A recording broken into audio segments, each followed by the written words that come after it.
The hour, there's a 3-minute ad break, and if you no longer want to see those ads, you're gonna have to subscribe, chat. Subscribe for free with a Twitch Prime. You know what's at the end of this little journey? That's right, at the top of the hour, in the middle of the hour, there's a 1-minute ad break, at the top of the hour, there's a 3-minute ad break. Subscribe now is a CBS for News free special, with a Twitch live Prime, from or CBS for News $6, headquarters in New York. or you can get gifted a sub. Here it is, the Vice the Presidential night of the debate. The Vice Presidential debate is upon us. Good evening, I'm Nora O'Donnell, and thank you for joining us for tonight's CBS News Vice Presidential Debate. We want to welcome our viewers on CBS, on other networks here in the U.S. and around the world. Dan Bongino. We have a consequential night ahead, and our focus is the issues that matter to you, the voter.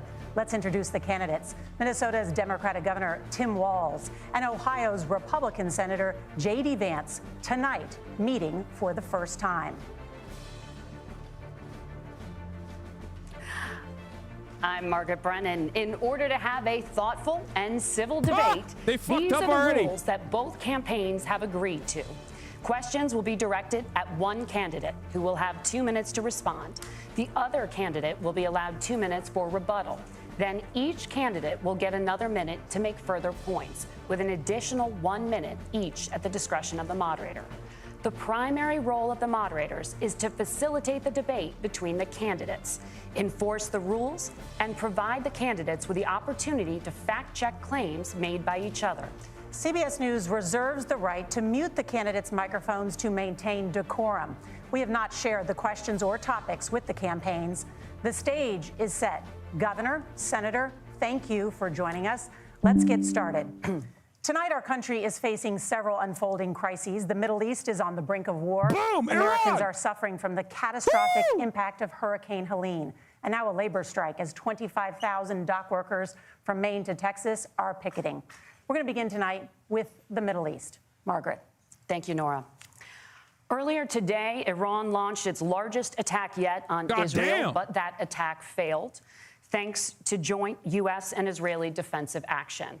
President Biden has deployed more than 40,000 U.S. military personnel and assets to that region over the past year to try to prevent a regional war. Thank God. Iran is weakened, but the U.S. still considers it the largest state sponsor of terrorism in the world, and it has drastically reduced the time it would take to develop a nuclear weapon. It is down now to 1 or 2 weeks' time. Governor Walz, if you were the final voice in the Situation Room, would you support or oppose a preemptive strike by Israel on Iran? You have 2 minutes. Well, thank you. And thank you for those joining at home tonight. Let's keep in mind where this started. October 7th, Hamas terrorists massacred over 1,400 Israelis and took prisoners. Israel's ability to be able to defend itself is absolutely fundamental. Getting its hostages back, fundamental, and ending the humanitarian crisis in Gaza. But the expansion of Israel and its proxies is an absolute fundamental necessity for the United States to have the steady leadership there. You saw it experienced today, where along with our Israeli partners and our coalition, able to stop the incoming attack. But what's fundamental here is that steady leadership is going to matter. It's clear, and the world saw it on that debate stage a few weeks ago, a nearly 80-year-old Donald Trump talking about crowd sizes is not what we need in this moment.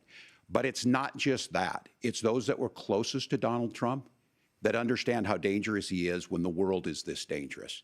His chief of staff, John Kelly, said that he was the most flawed human being he'd ever met.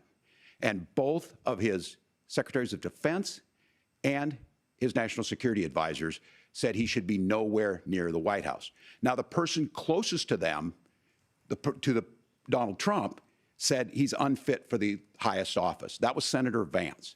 What we've seen out of Vice President Harris is we've seen steady leadership. We've seen a calmness that is able to draw on the coalitions to bring them together. Understanding that our allies matter. When our allies see Donald Trump turn towards Vladimir Putin, turn towards North Korea, when we start to see that type of fickleness around holding the coalitions together, we will stay committed. And as the Vice President said today we will protect our forces and our allied forces, and there will be consequences. Governor, your time is up. Senator Vance, the same question. He didn't even Would bring you up support Palestinians, or oppose dude. a He's preemptive so strike bad. by Israel on Iran? You have 2 minutes. So, Margaret, I want to answer the question. First of all, thanks, Governor. Thanks to CBS for hosting the debate. And thanks, most importantly, to the American people who are watching this evening and caring enough about this country to pay attention to this vice presidential debate. I want to answer the question, but I want to actually give an introduction to myself a little bit because I recognize a lot of Americans don't know who either one of us are. I was raised in a working-class family. My mother required food assistance for periods of her life. My grandmother required Social Security help to raise me, and she raised me in part because my own mother struggled with addiction for a big chunk of my early life. I went to college on the GI Bill after I enlisted in the Marine Corps and served in Iraq. And so I stand here asking to be your vice president with extraordinary gratitude for this country, for the American dream that made it possible for me to live my dreams. And most importantly, I know that a lot of you are worried about the chaos in the world and the feeling that the American dream is unattainable. I want to try to convince you tonight over the next 90 minutes that if we get better leadership in the White House, if we get Donald Trump back in the White House, the American dream is going to be attainable once again. Now, to answer this particular question, we have to remember that as much as Governor Walz just accused Donald Trump of being an agent of chaos, Donald Trump actually delivered stability in the world, and he did it by establishing effective deterrence. People were afraid of stepping out of line. Iran, which launched this attack, has received over $100 billion in unfrozen assets thanks to the Kamala Harris administration. What do they use that money for? They use it to buy weapons that they're now launching against our allies, and God forbid, potentially launching against the United States as well. Donald Trump recognized that for people to fear the United States, you needed peace through strength. They needed to recognize that if they got out of line, the United States global leadership would put stability and peace back in the world. Now, you asked about a preemptive strike, Margaret, and I want to answer the question. Look, it is up to Israel what they think they need to do to keep their country safe, and we should support our allies wherever they are when they're fighting the bad guys. I think that's the right approach to take with the Israel question. Thank you, Senator. Governor Walz, do you care to respond to any of the allegations? Well, look, Donald Trump was in office. We'll sometimes hear a revisionist history, but when Donald Trump was in office, it was Donald Trump who we had a coalition of nations that had boxed Iran's nuclear program in, the inability to advance it. Donald Trump pulled that program and put nothing else in its place. So Iran is closer to a nuclear weapon than they were before because of Donald Trump's fickle leadership. And when Iran shot down an American aircraft in international airspace, Donald Trump tweeted, because that's the standard diplomacy of Donald Trump. And when Iranian missiles did fall near U.S. troops and they received traumatic brain injuries, Donald Trump wrote it off as headaches. Look, our allies understand that Donald Trump is fickle. He will go to whoever has the most flattery or where it makes sense to him. Steady leadership like you witnessed today, like you witnessed in April. Both Iranian attacks were repelled. Our coalition is strong, and we need the steady leadership that Kamala Harris is providing. Senator Vance, the U.S. did have a diplomatic deal with Iran to temporarily pause parts of its nuclear program, and President Trump did exit that deal. He recently said, just 5 days ago, the U.S. must now make a diplomatic deal with Iran because the consequences are impossible. Did he make a mistake? You have 1 minute. Well, first of all, Margaret, diplomacy is not a dirty word, but I think that's something that Governor Walz just said is quite extraordinary. You yourself just said Iran is as close to a nuclear weapon today as they have ever been. And Governor Walz, you blamed Donald Trump. Who has been the vice president for the last 3.5 years? And the answer is your running mate, not mine. Donald Trump consistently made the world more secure. Now, we talk about what the sequence of events that led us to where we are right now, and you can't ignore October the 7th, which I appreciate Governor Walz bringing up. But when did Iran and Hamas and their proxies attack Israel? It was during the administration of Kamala Harris. So Governor Walz can criticize Donald Trump's tweets, but effective, smart diplomacy and peace through strength is how you bring stability back to a very broken world. Donald Trump has already done it once the Republican before. Ask side yourself is cooking on this issue. When was the last time, I'm 40 years old, when was the last time that an American president didn't have a major conflict break out? The only answer is during the 4 years that Donald Trump was president. Gentlemen, we have a lot to get to. I hate that a lot. Thank you. Let's turn now to Hurricane Helene. The storm could become one of the deadliest on record. More than 160 people are dead and hundreds more are missing. Scientists say climate change makes these hurricanes larger, stronger, and more deadly because of the historic rainfall. Senator Vance, according to CBS News polling, 7 in 10 Americans and more than 60% of Republicans under the age of 45 favor the U.S. taking steps to try and reduce climate change.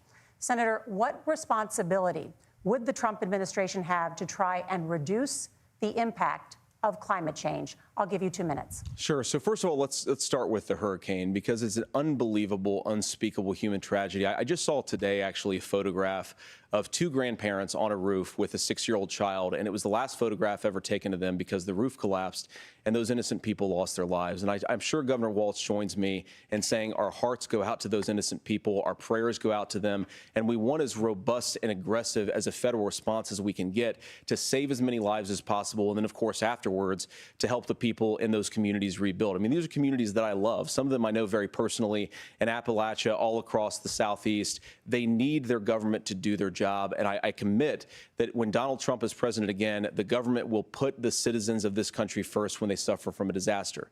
Now, Nora, you asked about climate change. I think this is a very important issue. Look, a lot of people are justifiably worried about all these crazy weather patterns. I think it's important for us, first of all, to say, Donald Trump and I support clean air, clean water. We want the environment to be cleaner and safer. But one of the things that I've noticed some of our Democratic friends talking a lot about is a concern about carbon emissions, this idea that carbon emissions drives all of the climate change. Well, let's just say that's true, just for the sake of argument, so we're not arguing about weird science. Let's just say that's true. Well, if you believe that, what would you want to do? The answer is that you'd want to reshore as much American manufacturing as possible, and you'd want to produce as much energy as possible in the United States of America, because we're the cleanest economy in the entire world. What have Kamala Harris's policies actually led to? More energy production in China, more manufacturing overseas, more doing business in some of the dirtiest parts of the entire world. And when I say that, I mean the amount of carbon emissions they're doing per unit of economic output. So if we actually care about getting cleaner air and cleaner water, the best thing to do is to double down and invest in American workers and the American people. And unfortunately, Kamala Harris has done exactly the opposite. Governor Walz, you have 2 minutes to respond. Well, we got close to an agreement because all those things are happening. Look, first of all, it is a horrific tragedy with this hurricane, and my heart goes out to the folks that are down there in contact with the governors. I serve as co-chair of the Council of Governors as we work together on these emergency managements. Governors know no partisanship. They work together. So all of the governors and the emergency responders are on the ground. Those happen on the front end. The federal government comes in, makes sure they're there to that we recover, but we're still in that phase where we need to make sure that they're staying there, staying focused. Now, look, coming back to the climate change issue, there's no doubt this thing roared onto the scene faster and stronger than anything we've seen. Senator Vance has said that there's a climate problem in the past. Donald Trump called it a hoax and then joked that these things would make more beachfront property to be able to invest in. What we've seen out of the Harris administration now, the Biden-Harris administration, is we've seen this investment. We've seen massive investments, the biggest in global history that we've seen in the Inflation Reduction Act, has created jobs all across the country. 2,000 in Jeffersonville, Ohio, taking the EV technology that we invented and making it here. 200,000 jobs across the country. The largest solar manufacturing plant in North America sits in Minnesota. But my farmers know climate change is real. They've seen 500-year droughts, 500-year floods back to back. But what they're doing is adapting, and this has allowed them to tell me, look, I harvest corn, I harvest soybean, and I harvest wind. We are producing more natural gas and more oil at any time than we ever have. We're also producing more clean energy. So the solution for us is to continue to move forward, that climate change is real. Reducing our impact is absolutely critical, but this is not a false choice. You can do that at the same time you're creating the jobs that we're seeing all across the country. That's exactly what this administration has done. We are seeing us becoming an energy superpower for the future, not just the current. And that's what absolutely makes sense. And then we start thinking about how do we mitigate these disasters. Thank you. Senator, I want to give you an opportunity to respond there. The governor mentioned that President Trump has called climate change a hoax. Do you agree? Well, look, what the president has said is that if the Democrats, in particular Kamala Harris and her leadership, if they really believe that climate change is serious, what they would be doing is more manufacturing and more energy production in the United States of America, and that's not what they're doing. So clearly, Kamala Harris herself doesn't believe her own rhetoric on this. If she did, she would actually agree with Donald Trump's energy policies. Now, something Governor Walz said I think is important to touch upon, because when we talk about clean energy, I think that's a slogan that often the Democrats will use here. And I'm talking, of course, about the Democratic leadership. And the real issue is that if you're spending hundreds of millions or even billions of dollars of American taxpayer money on solar panels that are made in China, number one, you're going to make the economy dirtier. We should be making more of those solar panels here in the United States of America. Some of them are, Tim, but a lot of them are being made overseas in China, especially the components that go into those solar panels. So if you really be like, yo, your people don't want the Green New Deal, suck my dick. Invest in more energy production. We haven't built a nuclear facility, I think, one in the past 40 years. Senator. Natural gas, we got to invest more in it. Kamala Harris has done the opposite. That's raised energy prices and also meant that we're doing Senator, worse by the climate. your time is up. Governor, would you like to respond? Well, look, we're producing more natural gas than we ever have. There's no moratorium on that. We're producing more oil. But the folks know, and like I said again, these are not liberal folks. These are not folks that are Green New Deal folks. These are farmers that have been drought one year, massive flooding the next year. They understand that it makes sense. Look, our number one export cannot be topsoil from erosion from these massive storms. We saw it in Minnesota this summer.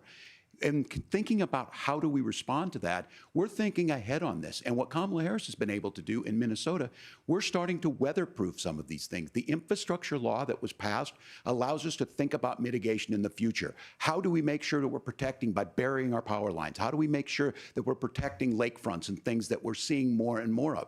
But to call it a hoax and to take the oil company executives to Mar-a-Lago, say, give me money for my campaign and I'll let you do whatever you want. We can be smarter about that, and an all-above energy policy is exactly what she's doing, creating those jobs right here. Governor, your time is up. The overwhelming consensus among scientists is that the Earth's climate is warming at an unprecedented rate. Margaret? Thank you, Nora.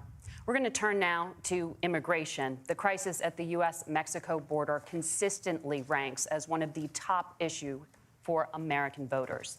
Senator Vance, your campaign is pledging to carry out the largest mass deportation plan in American history and to use the U.S. military to do so.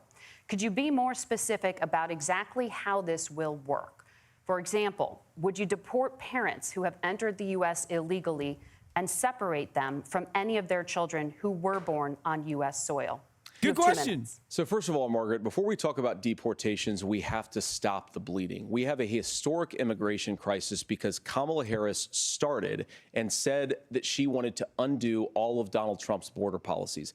94 executive orders suspending deportations, decriminalizing illegal aliens, massively increasing the asylum fraud that exists in our system. That has opened the floodgates. And what it's meant is that a lot of fentanyl is coming into our country. I had a mother who struggled with opioid addiction and has gotten clean. I don't want people who are struggling with addiction to be deprived of their second chance because Kamala Harris let in fentanyl into our communities at record levels. So you've got to stop the bleeding. You've got to re-implement Donald Trump's border policies, build the wall, re-implement deportations. And that gets me to your point, Margaret, about what do we actually do? So we've got 25 million illegal aliens who are here in the country. What do we do with them? I think the first thing that we do is we start with the criminal migrants. About 1 million of those people have committed some form of crime in addition to crossing the border illegally. I think you start with deportations on those folks. And then I think you make it harder for illegal aliens to undercut the wages of American workers. A lot of people will go home if they can't work for less than minimum wage in our own country. And by the way, that'll be really good for our workers who just want to earn a fair wage for doing a good day's work. And the final point, Margaret, is you ask about family separation. Right now in this country, Margaret, we have 320,000 children that the Department of Homeland Security has effectively lost. Some of them have been sex trafficked. Some of them hopefully are at homes with their families. Some of them have been used as drug trafficking mules. The real family separation policy in this country is unfortunately Kamala Harris's wide open southern border. What? And I'd ask my fellow Americans to remember when she came into office, she said she was going to do this. No real fact leadership checks. would be saying, you know what? No I fact screwed checks up. on this We're going debate, to go back chat. to Donald Trump's border policies. I wish that she would do that. It would be good for all of us. Governor, do you care to respond to any of those specific allegations, including that the vice president is, quote, letting in fentanyl and using kids as drug mules, among other things regarding children? The drug mule is not true, but I will say about the fentanyl, because this is a crisis of this, the opioid crisis. And the good news on this is the last 12 months saw the largest decrease in opioid deaths in our nation's history. Brian Kilmeade. 30% decrease in Ohio. But there's 80% still more Americans. work to do. But let's 80 to go back 90% to this of on fentanyl. immigration. Kamala Harris was 80 the to 90% Attorney of General drug apprehensions of the are American largest state, citizens. a border state in California. She's the only person in this race who Fuck! prosecuted transnational gangs He's for human repeating trafficking Kamala and Bot drug interventions. stakes! But look, we all want to solve this. Most of us want to solve this. And that is the United States Congress. That's the Border Patrol agents. That's the Chamber of Commerce. That's most Americans out here. That's why we had They're gonna the lose, fairest bro. and the toughest bill on They're gonna immigration lose. that this nation's seen. I think they it might was lose. Crafted by a conservative senator from Oklahoma, James Langford. I know him. He's super conservative. Not very but he's a man of consequential, principle. luckily, Wants to the get it VP done. debate, but- Democrats and Republicans worked on this piece of legislation. The Border Patrol said, this is what we need in here. These are the experts. And the Chamber of Commerce and the Wall Street Journal said, pass this thing. Kamala Harris helped get there. 1,500 new border agents. Detection for drugs. DOJ money to speed up these the adjudications on this, just what America wants. But as soon as I was getting ready to pass and actually tackle this, Donald Trump said no, told them to vote against it because it gives him a campaign issue. It gives him to, what would Donald Trump talk about if we actually did some of these things? And they need to be done by the legislature. You can't just do this through the executive branch. So look, we have the options to do this. Donald Trump had 4 years. He had 4 years to do this. And he promised you, America, how easy it would be. I'll build you a big, beautiful wall, and Mexico will pay for it. Less than 2% of that wall got built, and Mexico didn't pay a dime. But here we are again, 9 years after he came down that escalator, dehumanizing We're going to build the wall and telling him what he was going to do. As far as the deportation plan, at one point, Senator Vance said it was so unworkable to be laughable. So that's where we're at. Pass the bill, she'll sign it.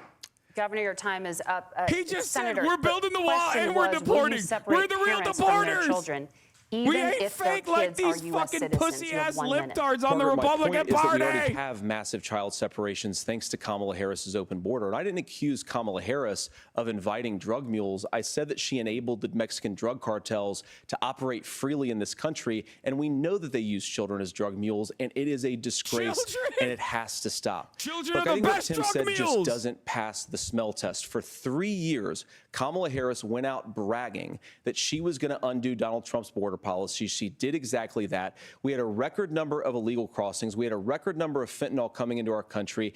And now that she's running for president, or a few months before, she says that somehow she got religion and cared a lot about a piece of legislation. The only thing that she did when she became the vice president, when she became the appointed border czar, was to undo 94 Donald Trump executive actions that opened the border. This problem is leading to massive problems in the United States of America. Parents who can't afford health care, schools that are overwhelmed. It's got to stop, and it will when Donald Trump is president again. Senator, your time is up. Governor, what about our CBS News polling, which does show that a majority of Americans, more than 50%, support mass deportations? I hate this. I hate this debate. Issue It sucks with so a bill bad. that is necessary. But the issue on this is what happens when you don't want to solve it. You demonize it. And we saw this. And Senator Vance, and it surprises me on this, talking about and saying, I will create stories to bring attention to this. That vilified a large number of people who were here legally in the community of Springfield. Why does it matter? You want to build a The wall. Republican governor said, it's not true. Don't do it. There's consequences for this. There's consequences. We could come together. Senator Langford did it. We could come together and solve this if we didn't let Donald Trump continue to make it an issue. And the consequences in Springfield were the governor had to send state law enforcement to escort kindergartners to school. I believe Senator Vance wants to solve this, but by standing with Donald Trump and not working together to find a solution, it becomes a talking point. And when it becomes a talking point like this, we dehumanize and villainize other human beings. Tim, Governor, your time is up. Senator, I'll give you 1 minute, but let me just ask you the question first. The governor has made the point, and I think as a sitting lawmaker, you know that Congress controls the purse strings and any funding. So you have said repeatedly that Donald Trump would, through executive action, solve this? Do you disagree that Congress controls the purse strings and would need to support many of the changes that you would actually want to implement? You have 1 minute. Look, Margaret, first of all, the gross majority of what we need to do at the southern border is just empowering law enforcement to do their job. I've been to the southern border more than our borders are. Kamala Harris has been. And it's actually heartbreaking because the Border Patrol agents, they just want to be empowered to do their job. Of course, additional resources would help, but most of this is about the president and the vice president empowering our law enforcement to say, if you try to come across the border illegally, you've got to stay in Mexico, you've got to go back through proper channels. Now, Governor Walz brought up the community of Springfield, and he's very worried about the things that I've said in Springfield. Look, in Springfield, Ohio, and in communities all across this country, you've got schools that are overwhelmed, you've got hospitals that are overwhelmed, you've got housing that is totally unaffordable because we brought in millions of illegal immigrants to compete with Americans for scarce homes. The people that I'm most worried about in Springfield, Ohio, are the American citizens who have had their lives destroyed by Kamala Harris's open border. It is a disgrace, Tim, and I actually think, I agree with you. I think you want to solve this problem, but I don't think that Kamala Harris does. Senator, your time is up. Governor, you have 1 minute to respond. Yeah, well, it is law enforcement that asked for the bill. They helped craft it. They're the ones that supported it. That's because they know we need to do this. Look, this issue of continuing to bring this up, of not dealing with it, of blaming migrants for everything. On housing, we could talk a little bit about Wall Street speculators buying up housing and making them less affordable, but it becomes a blame. Look, this bill also gives the money necessary to adjudicate. I agree, it should not take 7 years for an asylum claim to be done. This bill gets it done in 90 days. Then you start to make a difference in this, and you start to adhere to what we know, American principles. I don't talk about my faith a lot, but Matthew 25:40 talks about, to the least amongst us you do unto me. I think that's true of most Americans. They simply want order to it. This bill does it. It's funded. It's supported by the people who do it, and it lets us keep our dignity. Thank God, dude. This bill is approved by Christian God. And just to clarify for our viewers, Springfield, Ohio does have a large number of Haitian migrants who have legal status, temporary protected status. Well, Margaret, but the moderators are helping Tim Walz. I think it's important because we're going to turn out of the economy. Thank you. Margaret, the rules were that you guys weren't going to fact check, and since you're fact checking me, I think it's important to say what's actually going on. So there's an application called the CBP One app, where you can go on as an illegal migrant, apply for asylum or apply for parole, and be granted legal status at the wave of a Kamala Harris open border wand. That is not a person coming in, applying for a green card and waiting for 10 years. That is the facilitation of illegal immigration, Margaret, by our own leadership. Thank you, Senator, for describing the legal process.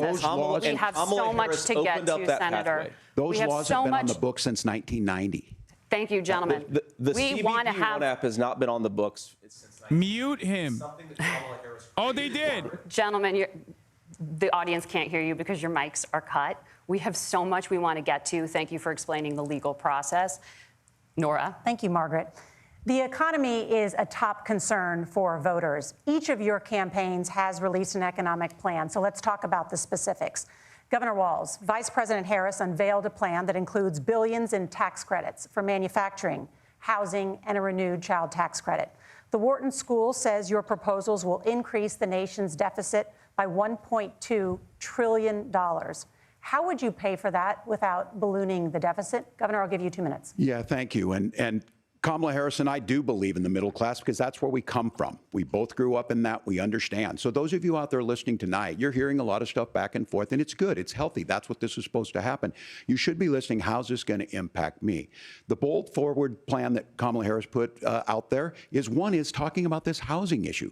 The one thing is there's 3 million new houses proposed under this plan with down payment assistance on the front end to get you in a house. A house is much more than just an asset to be traded somewhere. It's foundational to where you're at. And then making sure that the things you buy every day, whether they be prescription drugs or other things, that there's fairness in that. Look, the $35 insulin is a good thing, but it costs $5 to make insulin. They were charging $800 before this law went into effect. As far as the housing goes, I've seen it in Minnesota. 12% more houses in Minneapolis, prices went down on rent 4%. It's working. And then making sure tax cuts go to the middle class. $6,000 child tax credit, we have one in Minnesota, reduces childhood poverty by a third. We save money in the long run, and we do the right thing for families. And then getting businesses off the ground. The law as it stands right now is $5,000 tax credit for small business, increasing that to $50,000. Now, this is a philosophical difference between us. Donald Trump made a promise, and I'll give you this. He kept it. He took folks to Mar-a-Lago, said, you're rich as hell, I'm going to give you a tax cut. He gave the tax cuts that predominantly went to the top class. What happened there was an $8 trillion increase in the national debt, the largest ever. Now he's proposing a 20% consumption or sales tax on everything we bring in. Everyone agrees, including businesses, it would be destabilizing it, it would increase inflation and potentially lead to a recession. Look, this is simple for you. Where are we going? Kamala Harris has said to do the things she wants to do, we'll just ask the wealthiest to pay their fair share. When you do that, our system works best, more people are participating in it, and folks have the things that they need.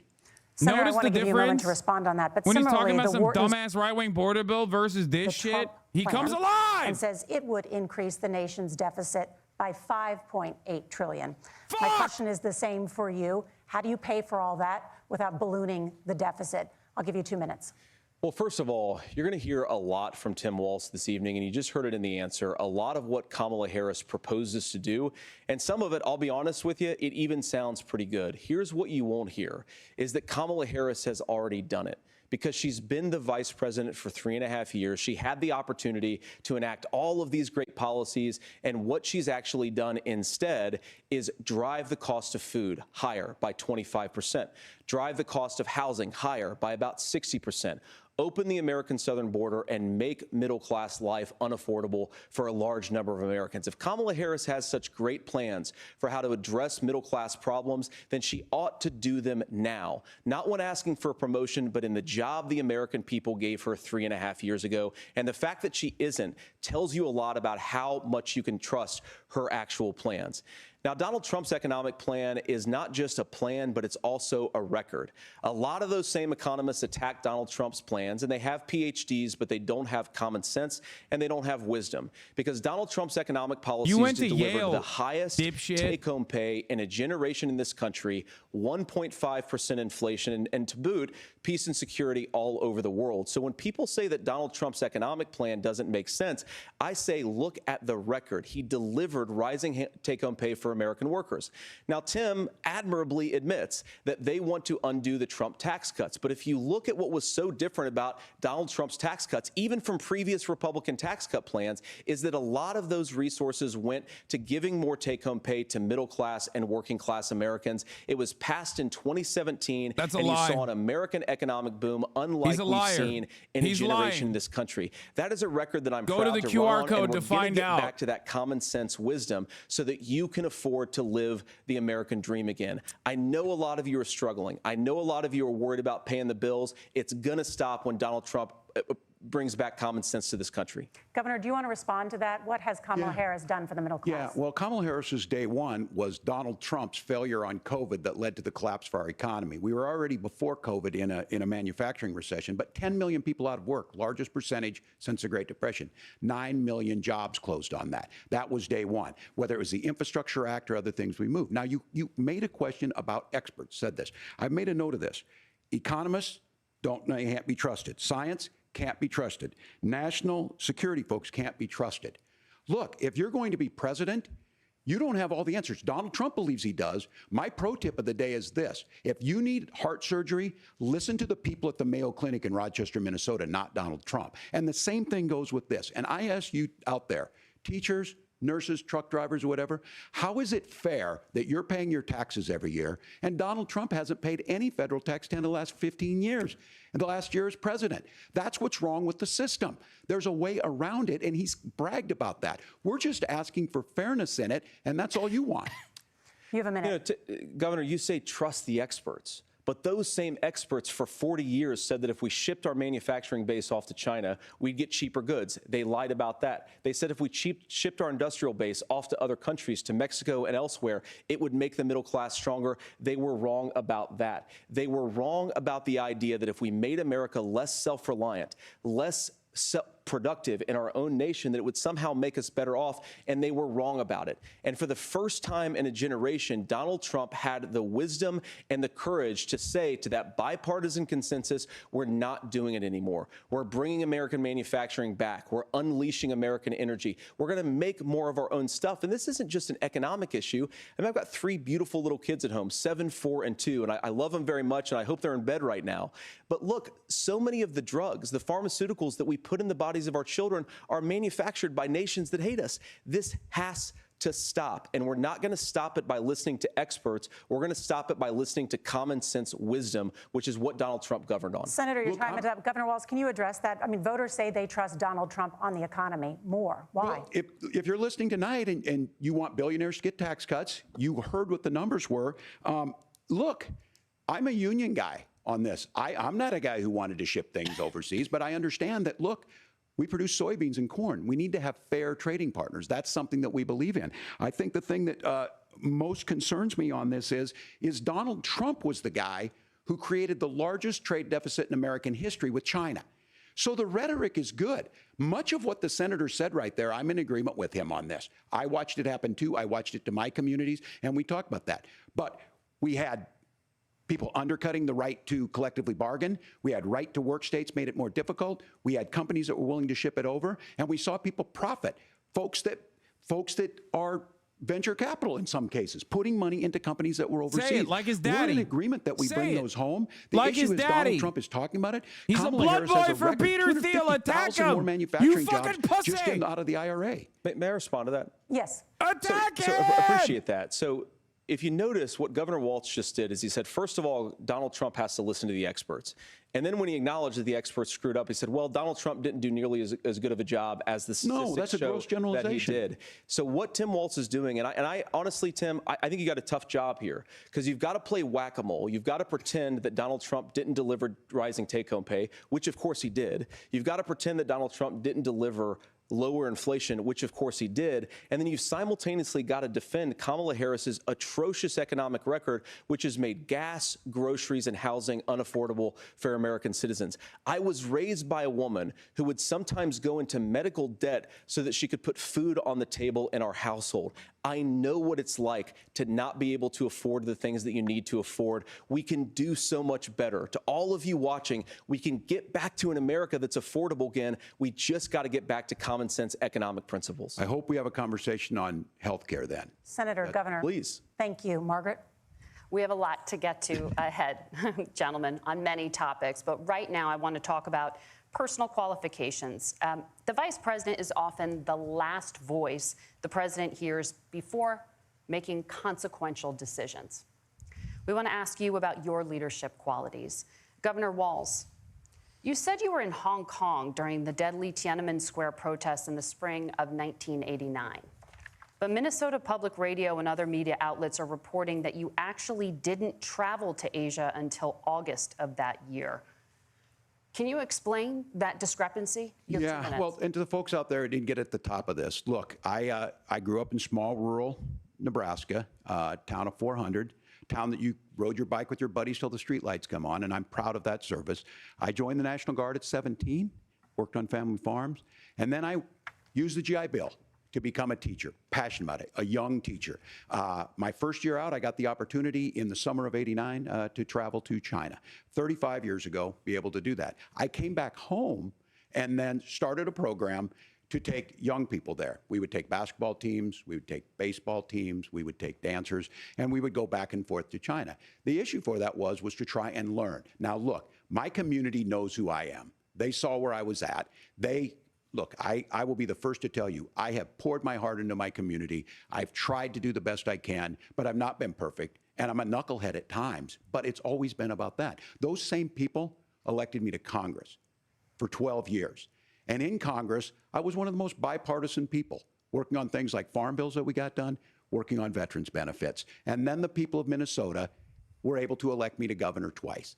So look, my commitment has been from the beginning to make sure that I'm there for the people, to make sure that I get this right. I will say more than anything, many times I will talk a lot, I will get caught up in the rhetoric, but being there, the impact it made, the difference it made in my life, I learned a lot about China. I hear the critiques of this. I would make the case that Donald Trump should have come on one of those trips with us. I guarantee you he wouldn't be praising Xi Jinping about COVID, and I guarantee you he wouldn't start a trade war that he ends up losing. So this is about trying to understand the world. It's about trying to do the best you can for your community, and then it's putting yourself out there and letting your folks understand what it is. My commitment, whether it be through teaching, which I was good at, or whether it was being a good soldier or was being a good member of Congress, those are the things that I think are the values that people care about. Governor, just to follow up on that, the question was, can you explain the discrepancy? All I said on this was I got there that summer and misspoke on this. So I will just, that's what I've said. So I was in Hong Kong and China during the democracy protests went in. And from that, I learned a lot of what needed to be in governance.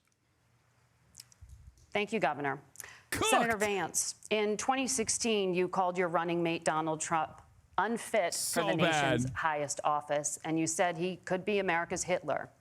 I know you've been asked many times, and you've said you regret those comments and explained you then voted for Donald Trump in 2020. But the Washington Post reported new messages last week in which you also disparaged Trump's economic record while he was president, writing to someone in 2020, quote, Trump thoroughly failed to deliver his economic populism. You're now his running mate, and you've shifted many of your policy stances to align with his. If you become vice president, why should Americans trust that you will give Donald Trump the advice he needs to hear and not just the advice he wants to hear? You have 2 minutes. Well, first of all, Margaret, because I've always been open. And sometimes, of course, I've disagreed with the president, but I've also been extremely open about the fact that I was wrong about Donald Trump. I was wrong, first of all, because I believed some of the media stories that turned out to be dishonest fabrications of his record. But most importantly, Donald Trump delivered for the American people. Rising wages, rising take-home pay, an economy that worked for normal Americans, a secure southern border, a lot of things, frankly, that I didn't think he'd be able to deliver on. And yeah, when you screw up, when you misspeak, when you get something wrong and you change your mind, you ought to be honest with the American people about it. It's one of the reasons, Margaret, why I've done so many interviews is because I think it's important to actually explain to the American people where I come down on the issues and what changed. Now, you pointed out to messages from 2020. Margaret, I've been extremely consistent that I think there were a lot of things that we could have done better in the Trump administration the first round if Congress was doing its job. I strongly believe, and I've been a United States Senator, that Congress is not just a high-class debating society. It's not just a forum for senators and congressmen to whine about problems. It's a forum to govern. So there were a lot of things on the border, on tariffs, for example, where I think that we could have done so much more if the Republican Congress and the Democrats in Congress had been a little bit better about how they govern the country. They were so obsessed with impeaching Donald Trump, they couldn't actually govern. And I want to talk about this tariff issue in particular, Margaret, because Tim just accused this of being a national sales tax. Look, the one thing, and you're probably surprised to hear me praising Joe Biden, but the one thing that Joe Biden did is he continued some of the Trump tariffs that protected American manufacturing jobs. And it's the one issue, the most pro-worker part of the Biden administration, it's the one issue where Kamala Harris has run away from Joe Biden's record. Think about this. If you're trying to employ slave laborers in China at $3 a day, you're going to do that and undercut the wages of American workers unless our country stands up for itself and says you're not accessing our markets unless you're paying middle-class Americans a fair wage. Senator, your time is up. Nora? Thank you. Now to the issue of reproductive rights. Governor Walz, after Roe versus Wade was overturned, you signed a bill into law that made Minnesota one of the least restrictive states in the nation when it comes to abortion. Former President Trump said in the last debate that you believe abortion, quote, in the 9th month is absolutely fine. Yes or no? Is that what you support? I'll give you 2 minutes. That's not what the bill says, but look, this issue is what's on everyone's mind. Donald Trump put this all into motion. He brags about how great it was that he put the judges in and overturned Roe versus Wade, 52 years of personal autonomy. And then he tells us, oh, we send it to the states. It's a beautiful thing. Amanda Zaworski would disagree with you on it's a beautiful thing. A young bride in Texas waiting for their child at 18 weeks. She has a complication, a tear in the membrane. She needs to go in. The medical care at that point needs to be decided by the doctor. And that would have been an abortion. But in Texas, that would have put them in legal jeopardy. She went home, got sepsis, nearly dies, and now she may have difficulty having children. Or in Kentucky, Hadley Duvall, a 12-year-old child raped and impregnated by her stepfather. Those are horrific. Now, when God asked about that, Senator Vance said, 2 wrongs don't make a right. There is no right in this. So in Minnesota, what we did was restore Roe versus Wade. We made sure that we put women in charge of their health care. But look, this is not where, if you don't know Amanda or a Hadley, you soon will. Their Project 2025 is going to have a registry of pregnancies. It's going to make it more difficult, if not impossible, to get contraception and limit access, if not eliminate access to infertility treatments. For so many of you out there listening, me included, infertility treatments are why I have a child. That's nobody else's business, but those things are being proposed. And the catch-all on this is, well, the states will decide what's right for Texas might not be right for Washington. That's not how this works. This is basic human right. We have seen maternal mortality skyrocket in Texas, outpacing many other countries in the world. This is about health care. In Minnesota, we are ranked first in health care for a reason. We trust women, we trust doctors. Senator, do you want to respond to the governor's claim? Will you create a federal pregnancy monitoring agency? No, Nora, certainly we won't. And I want to talk about this issue because I know a lot of Americans care about it, and I know a lot of Americans don't agree with everything that I've ever said on this topic. And, you know, I grew up in a working class family in a neighborhood where I knew a lot of young women who had unplanned pregnancies and decided to terminate those pregnancies because they feel like they didn't have any other options. And, you know, one of them is actually very dear to me. And I know she's watching tonight, and I love you. And she told me something a couple years ago that she felt like if she hadn't had that abortion, that it would have destroyed her life because she was in an abusive relationship. And I think that what I take from that as a Republican who proudly wants to protect innocent life in this country, who proudly wants to protect the vulnerable, is that my party, we've got to do so much better of a job at earning the American people's trust back on this issue where they frankly just don't trust us. And I think that's one of the things that Donald Trump and I are endeavoring to do. I want us as a Republican Party to be pro-family in the fullest sense of the word. I want us to support fertility treatments. I want us to make it easier for moms to afford to have babies. I want it to make it easier for young families to afford a home so they can afford a place to raise that family. And I think there's so much that we can do on the public policy front just to give women more options.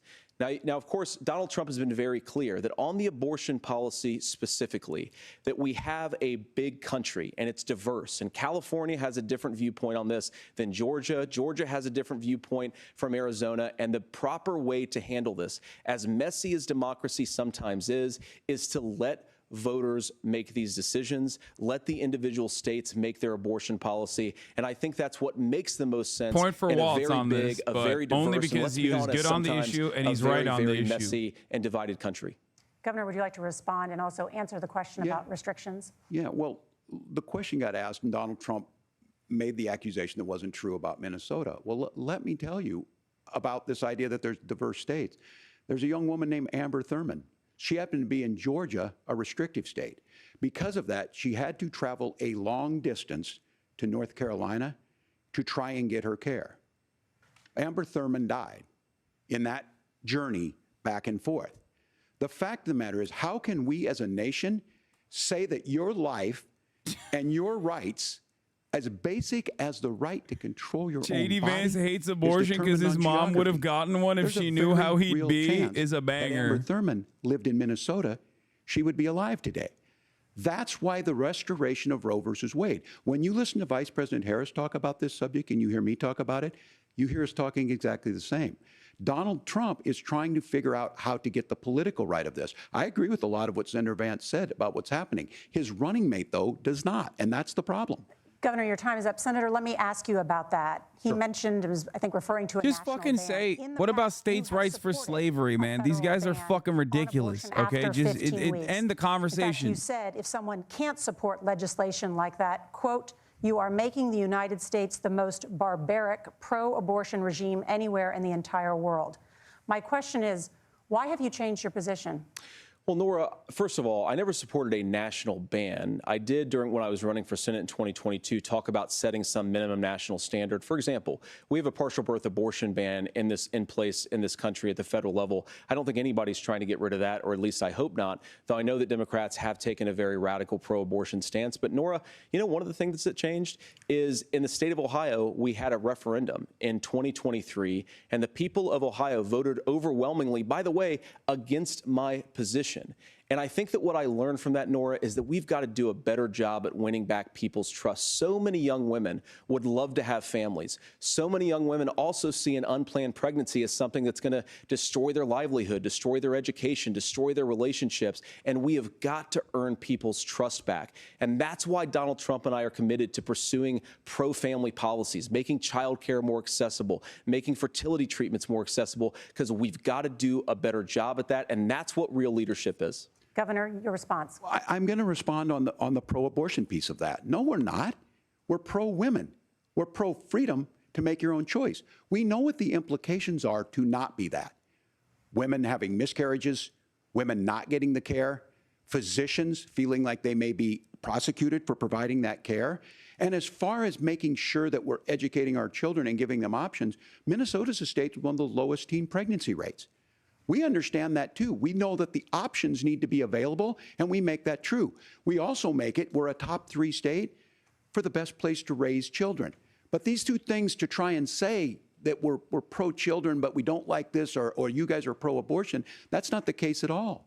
We are pro-freedoms for women to make their choices, and we're going, and Kamala Harris is making the case, to make options for children more affordable, a $6,000 child tax credit, but we're not going to base that on the backs of making someone like Amber Thurman drive 600 miles to try and get health care. Senator. May I respond to that? First of all, Governor, I agree with you. Amber Thurman should still be alive, and there are a lot of people who should still be alive, and I certainly wish that she was. And maybe you're free to disagree with me on this and explain this to me, but as I read the Minnesota law that you signed into law, the statute that you signed into law, it says that a doctor who presides over an abortion where the baby survives, the doctor is under no obligation to provide life-saving care to a baby who survives a botched late-term abortion. That is, I think, That's whether you're pro-choice or pro-abortion, that is fundamentally barbaric. And that's why I use that word, Nora, is because some of what we've seen, do you want to force Catholic hospitals to perform abortions against their will? Because Kamala Harris has supported suing Catholic nuns to violate their freedom of conscience. We can be a big and diverse country where we respect people's freedom of conscience and make the country more pro-baby and pro-family. We can't be diverse, though. Yes, no Governor, Haitians please allowed. respond. Look, this is one where there's always something there. This is a very simple proposition. These are women's decisions to make about their healthcare decisions, and the physicians who know best when they need to do this. Trying to distort the way a law is written to try and make a point, that's not it at all. What was I wrong about, Governor? Please tell me, what was I wrong about? That is not the way the law is written. Look, I've given But how? I've given this advice on a lot of things, that getting involved, getting engaged, that's been misread, and it was fact-checked at the last debate. But the point on this is there's a continuation of these guys to try and tell women or to get involved. I use this line on this, just mind your own business on this. Things worked best when Roe versus Wade was in place. When we do a restoration of Roe, that works best. That doesn't preclude us from increasing funding for children. It doesn't increase us from making sure that once that child's born, like in Minnesota, they get meals, they get early childhood education, they get health care. So the hiding behind we're going to do all these other things when you're not proposing them in your budget, Kamala Harris is proposing them. She's proposing all those things to make life easier for families. I asked a specific question, Governor. You gave me a slogan as a response. It's not the case. It's not true. That's not what the law says. So they fact-checked it with President Trump. Gentlemen, there's a lot to discuss. We have to move on, and we're going to be right back with much more of the CBS News vice presidential debate in just a moment. I'm done. It's so bad. Is Walz winning or Vance? Dude, first of all, they got this fucking absolute hyena over here, this fucking dipshit loser, to look good. Okay? They did. For a couple different reasons. One, because the format itself actually makes it so that if you are a sincere person, you're going to look like a fucking clown ass, okay? You're going to look like a loser. The format itself, the debate setting in general, especially if you're confident enough in your lies, definitely favors the person who's just like a relentless, shameless fucking liar, okay? Straight up. That's just the truth. What do I mean by this? Tim Walz is like Tiananmen Square moment or whatever the fuck, or what he said about his like record going to war. Like these are genuinely tiny, minuscule flubs in comparison to being like, I don't give a fuck. I made up the lie that Haitians are eating fucking cats and dogs because the media doesn't cover it. Okay? Like that's not even in the same ecosystem. It is not in the same fucking planet. It's not even in the same goddamn it's not in the same universe. Okay? So the idea that these two things are then immediately like placed upon one another as though it's the same level of like lies is ridiculous. But also on top of that, aside from the fucking format, Tim Walz, like I said, is shackled in this structure because he has to fucking defend idiotic propositions. You notice the difference in communication when he's talking about lowering the cost of pharmaceutical prices, lowering the cost of housing. He pops off. When he talks about defending reproductive rights for women, he pops off. Okay? Because his heart is in that. But when he's talking about fucking allowing Israel to do a first strike on Iran, are you fucking kidding me? That was the first question. Like, what a fucking morally bankrupt nation we are. That the first conversation when you know, we have a goddamn apartheid state doing a genocide, opening up a new front, okay, potentially, and escalating regional conflict into all-out nuclear war, potentially. And that's the first question. Will you give Israel the first strike capabilities to fucking nuke Tehran? Like, what are we talking about? The fuck is this morally bankrupt ass bullshit, dude? God, we deserve all the bad things. I swear to God.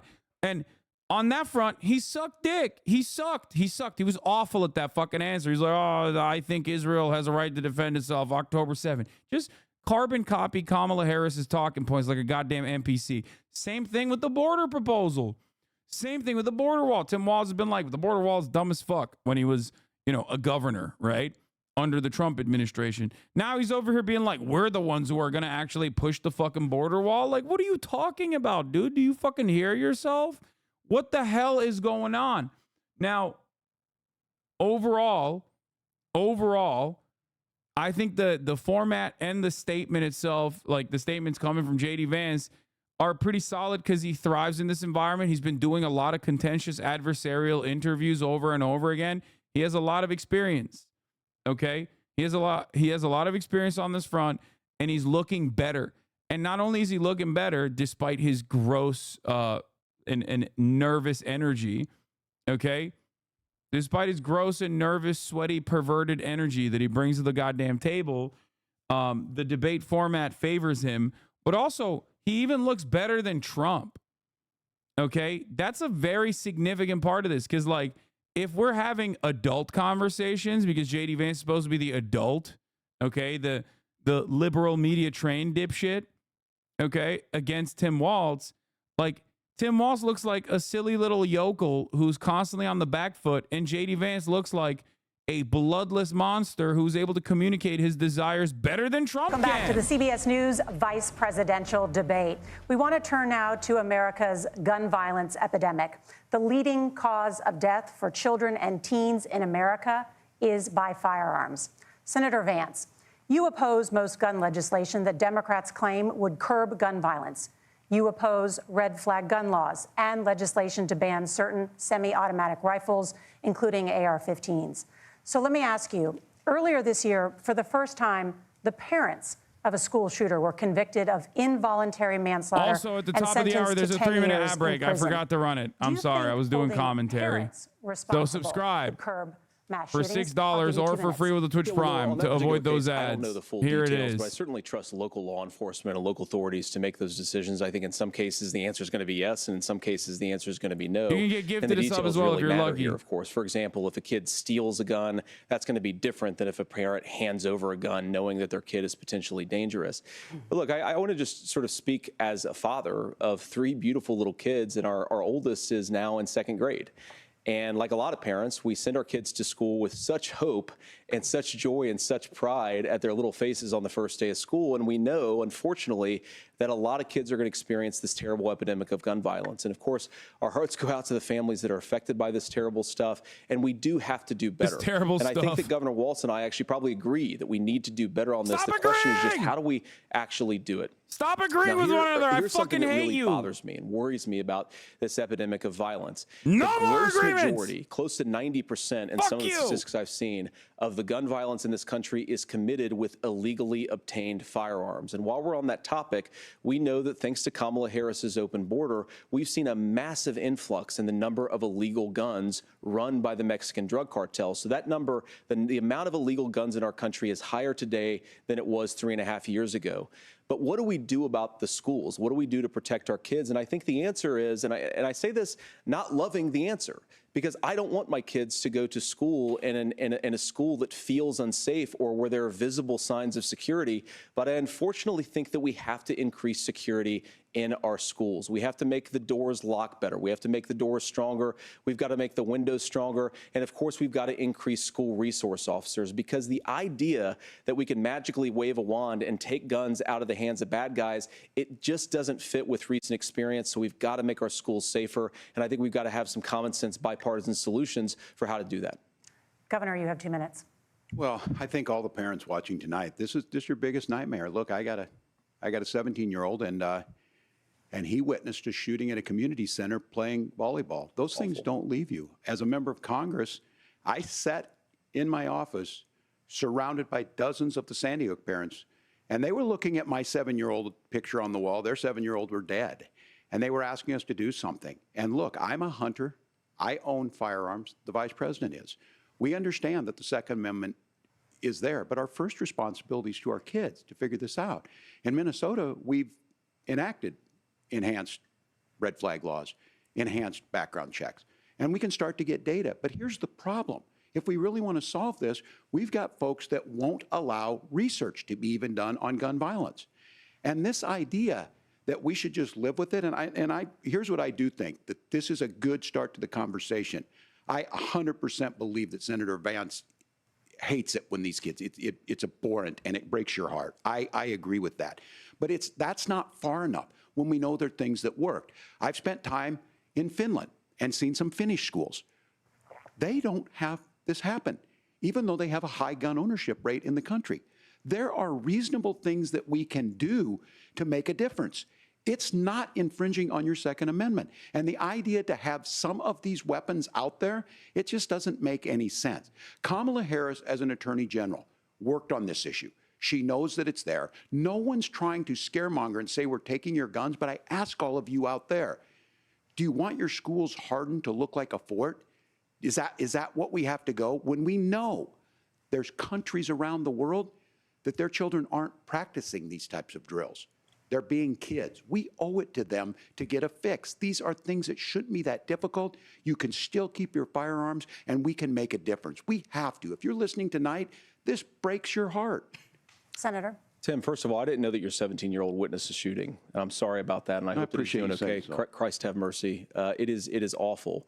And I appreciate what Tim said. Bro, if you found out, though, he lied about this, I'm going to lose my mind. Frankly, weird differences between our own country's gun violence problem and Finland is, okay, first of all, we have way higher rates of mental health abuse or mental health substance abuse. We have way higher rates of depression, way higher rates of anxiety. We unfortunately have a mental health crisis in this country that I really do think that we need to get to the root causes of, because I don't think it's the whole reason why we have such a bad gun violence problem, but I do think it's a big piece of it.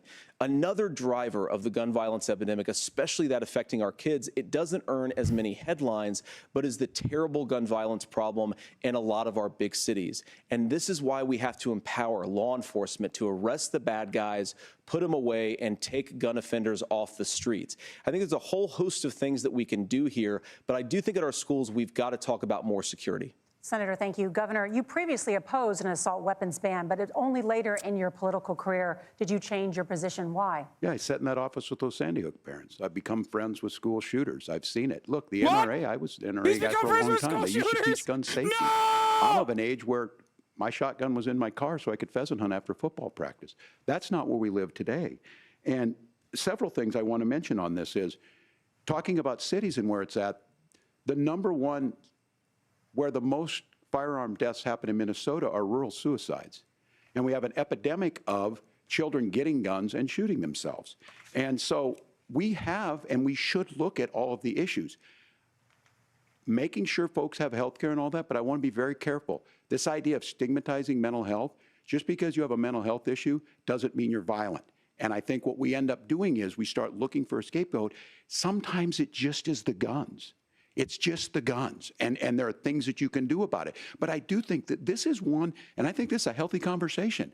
I think there's a capacity to find solutions on this. I know he meant school shooting victims, dude. I know. Protect Second Amendment, protect our children. That's our priority. Gentlemen, thank you. Margaret? Thank you, Nora. Let's turn now to the top contributor to inflation, the high cost of housing and rent. There's a shortage of more than 4 million homes in the United States, and that contributes to the high housing prices. Governor Walz, the Harris campaign promises a $25,000 down payment assistance for first-time home buyers and a $10,000 tax credit. They also promise to build 3 million new homes. Where are you building these homes, and won't handing out that kind of money just drive up prices higher? No, it's not handing out. We have, first, let me say this issue of housing, and I think those of you listening on this, the problem we've had is that we've got a lot of folks that see housing as another commodity. It can be bought up, it can be shifted, it can be moved around. Those are not folks living in those houses. Those of you listening tonight, that house is a big deal. I bought and owned one house in my life. My mom still lives in the house where I was. And when I think of a house, I'm thinking of Christmas services after midnight mass where you go with your family. We need to make it more affordable. And one of the things, as I said, this program that the Vice President is pushing forward and bringing a new way of approaching this is something we're doing in Minnesota from that lead. We in the state invested in making sure our housing was the biggest investment that we'd ever made in housing.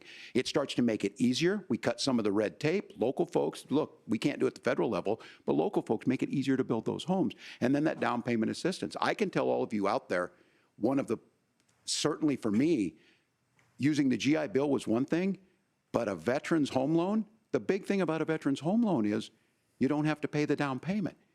Those are things that make it there. Now, look, you're going to pay it back, and you're going to pay your mortgage. Those are things that we know in the long run, the appreciated value, the generational wealth that's created from it. And I will give Minneapolis an example. Minneapolis is the one city where we've seen the lowest inflation rates. We've seen a 12% increase in stock because we've put some of these things in, and we're implementing a state program to make sure we give some of that down payment assistance. We get it back from people because here's what we know. People with stable housing end up with stable jobs. People with stable housing have their kids able to get to school. All of those things in the long run end up saving our money. And that's the thing that I think we should be able to find some common ground in, but we can't blame immigrants for the only reason. That's not the case that's happening in many cities. The fact of the matter is that we don't have enough naturally affordable housing, but we can make sure that the government's there to help kickstart it, create that base. Governor, your time is up. Senator Vance, as far as your campaign's position, the promise is to seize federal lands to build homes, remove regulation, provide tax breaks, and cut back on immigration, which you say pushes up prices. Where are you going to build all the new homes you're promising, and what part of any of this plan will... Our housing policy for the Republican Party is just Hitler. Like, just straight Adolf Hitler. Tim just said something that I agree with. We don't want to blame immigrants for higher housing prices, but we do want to blame Kamala Harris for letting in millions of illegal aliens into this country, which does drive up costs, Tim. 25 million illegal aliens competing with Americans for scarce homes is one of the most significant drivers of home prices in the country. It's why we have massive increases in home prices that have happened right alongside massive increases in illegal alien populations under Kamala Harris's leadership. Now, Tim just mentioned a bunch of ideas.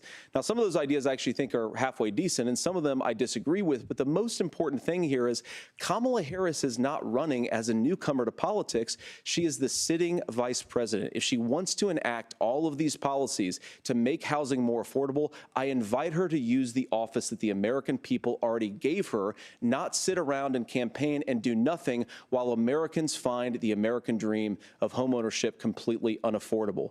Now, you asked, Margaret, what would immediately change the equation for American citizens if you lower energy prices? As Donald Trump says, drill, baby, drill. One of the biggest drivers of housing costs, aside from illegal immigration, is, think about it. If a truck driver is paying 40% more for diesel, then the lumber he's delivering to the job site to build the house is also going to become a lot more expensive. If we open up American energy, you will get immediate pricing relief for American citizens, not, by the way, just in housing, but in a whole host of other economic goods, too.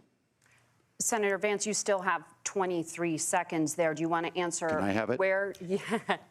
Governor, we will get to you in a moment. But, Senator, where are you going to seize the federal lands? Can you clarify? Well, what Donald Trump has said is we have a lot of federal lands that aren't being used for anything. They're not being used for national park. They're not being used, and they could be places where we build a lot of housing. And I do think that we should be opening up building in this country. We have a lot of land that could be used. We have a lot of Americans that need homes. We should be kicking out illegal immigrants who are competing for those homes, and we should be building more homes for the American citizens who deserve to be here. Senator, your time is up. Governor, I do want to let you respond to the allegation that the vice president is letting in. Well, of course, that's not true. And again, you have the facts. I guess we agreed not to fact check. I'll check it. That, look, crossings are down compared to when Donald Trump left office. But it's, again, blaming and not trying to find a solution. It's not the crossings. I was going to ask on this question. Are we going to drill and build houses in the same federal land? It's not the and fucking I think border when people crossings. hear federal lands, these are really important pieces of land. Now, Minnesota doesn't have a lot of federal lands. I know in the western part of the countries we do. There's not a lot of federal lands in and around Minneapolis, for example. So the issue is I don't understand the federal lands issue unless we see this, and I worry about this as someone who cares deeply about our national parks and our federal lands. Look, Minnesota, we protect these things. We've got about 20% of the world's fresh water. These lands protect. They're there for a reason. They belong to all of us. But again, this is when you view housing and you view these things as commodities. Like, there's a chance to make money here. Let's take this federal land and let's sell it to people for that. I think there's better ways to do this. We've seen it in Minnesota. We're able to refurbish some of these houses. We're able to make some investments. That gets people in. And I'm still on the fact on this.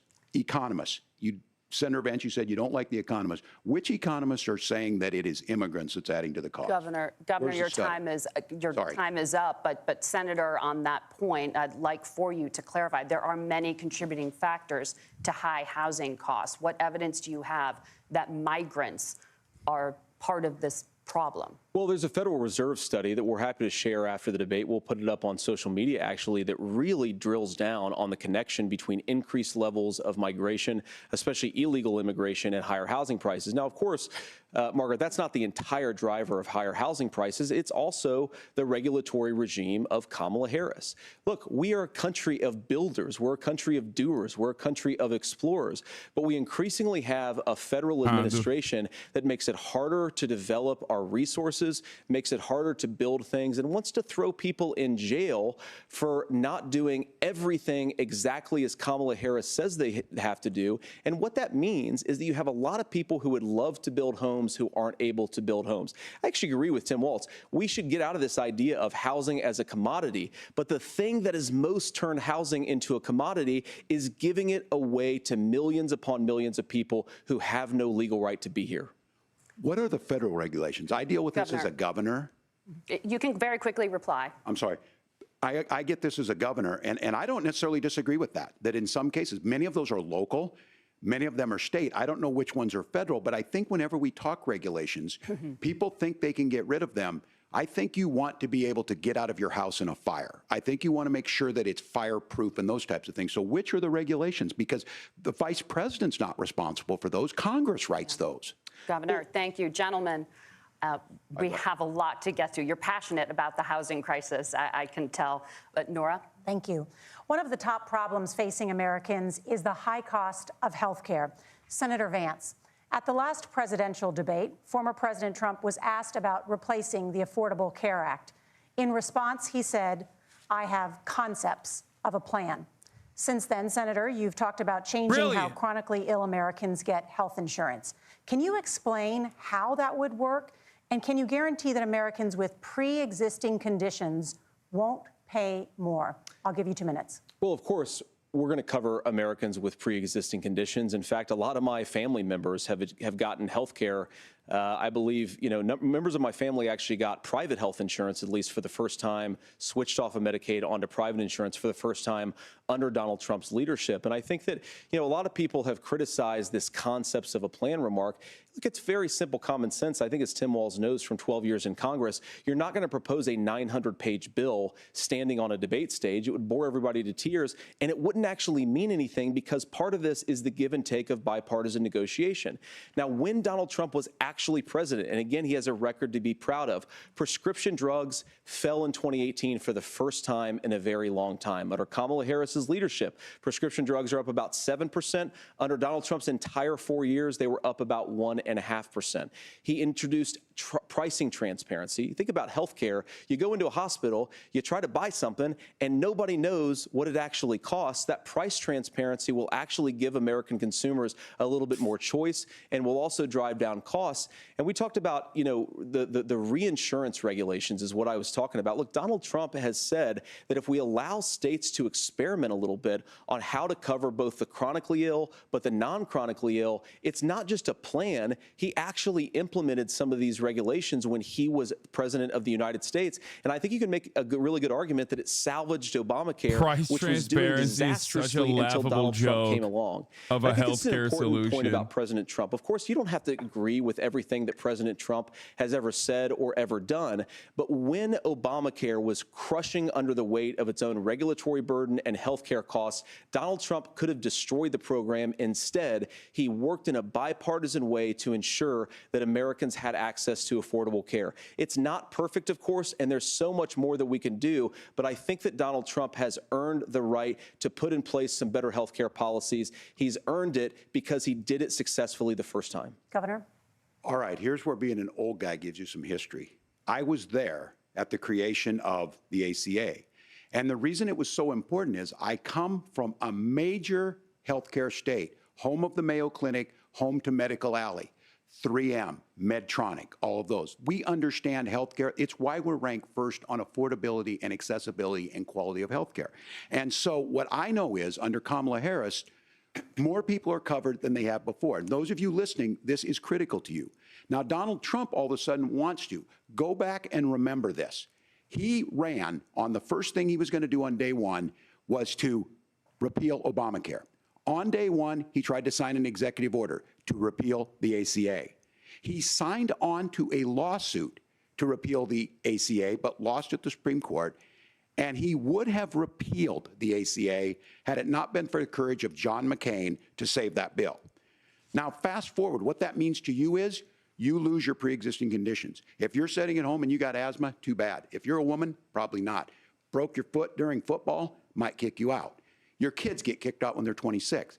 Kamala Harris negotiated drug prices for the first time with Medicare. We have 10 drugs that will come online, the most common ones that'll be there. But look, this issue, and when Donald Trump said, I've got a concept of a plan, it cracked me up as a fourth grade teacher because my kids would have never given me that.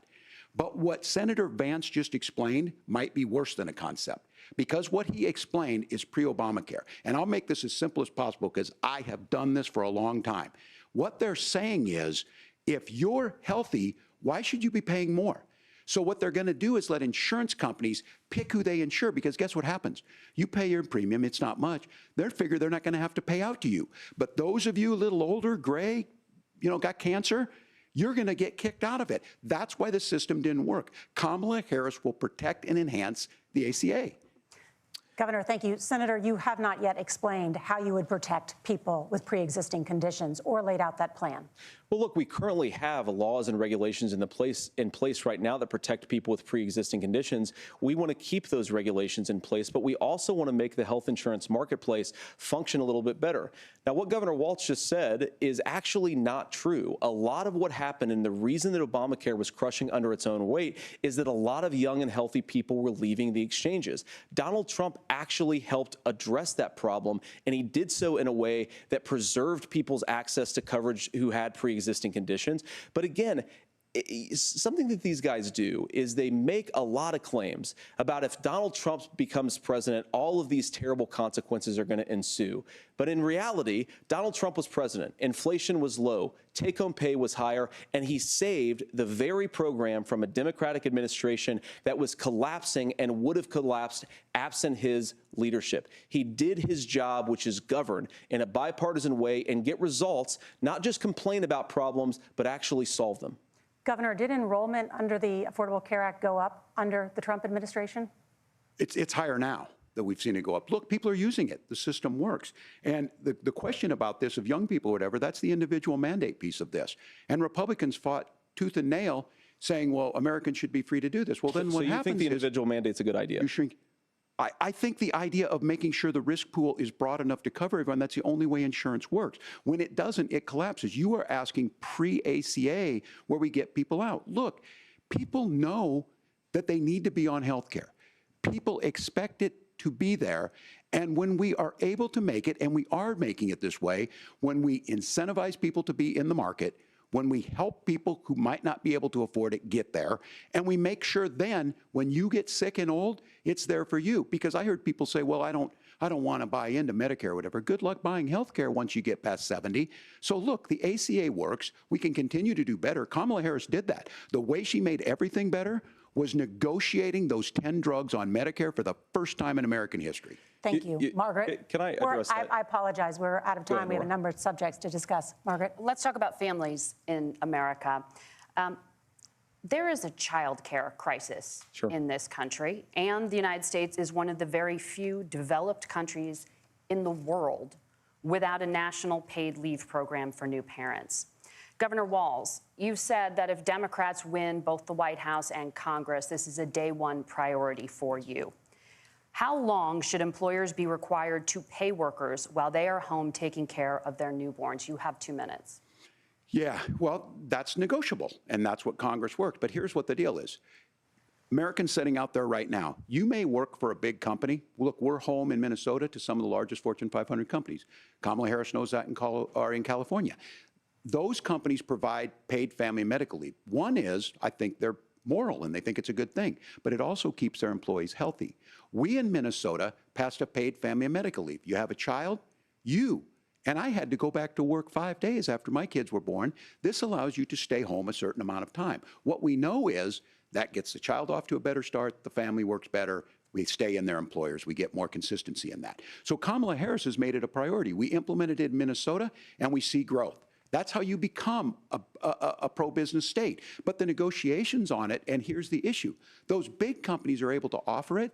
Those of you out there who don't have it, just imagine what happens if you get cancer or your child gets sick. We know what happens. You end up staying home. In some places, that means no paycheck because you've got no protection on that. This is the case of an economy that Donald Trump has set for the wealthiest amongst us. He's willing to give those tax breaks to the wealthiest. He's willing to say, bust those unions up, do whatever.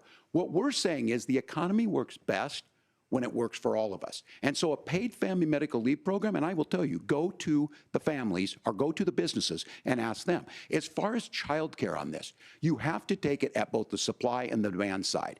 You can't expect the most important people in our lives to take either our children or our parents to get paid the least amount of money. And we have to make it easier for folks to be able to get into that business and then to make sure that folks are able to pay for that. We were able to do it in Minnesota, and I'm still telling you this. We were listed as the best state. We're still in crisis on this.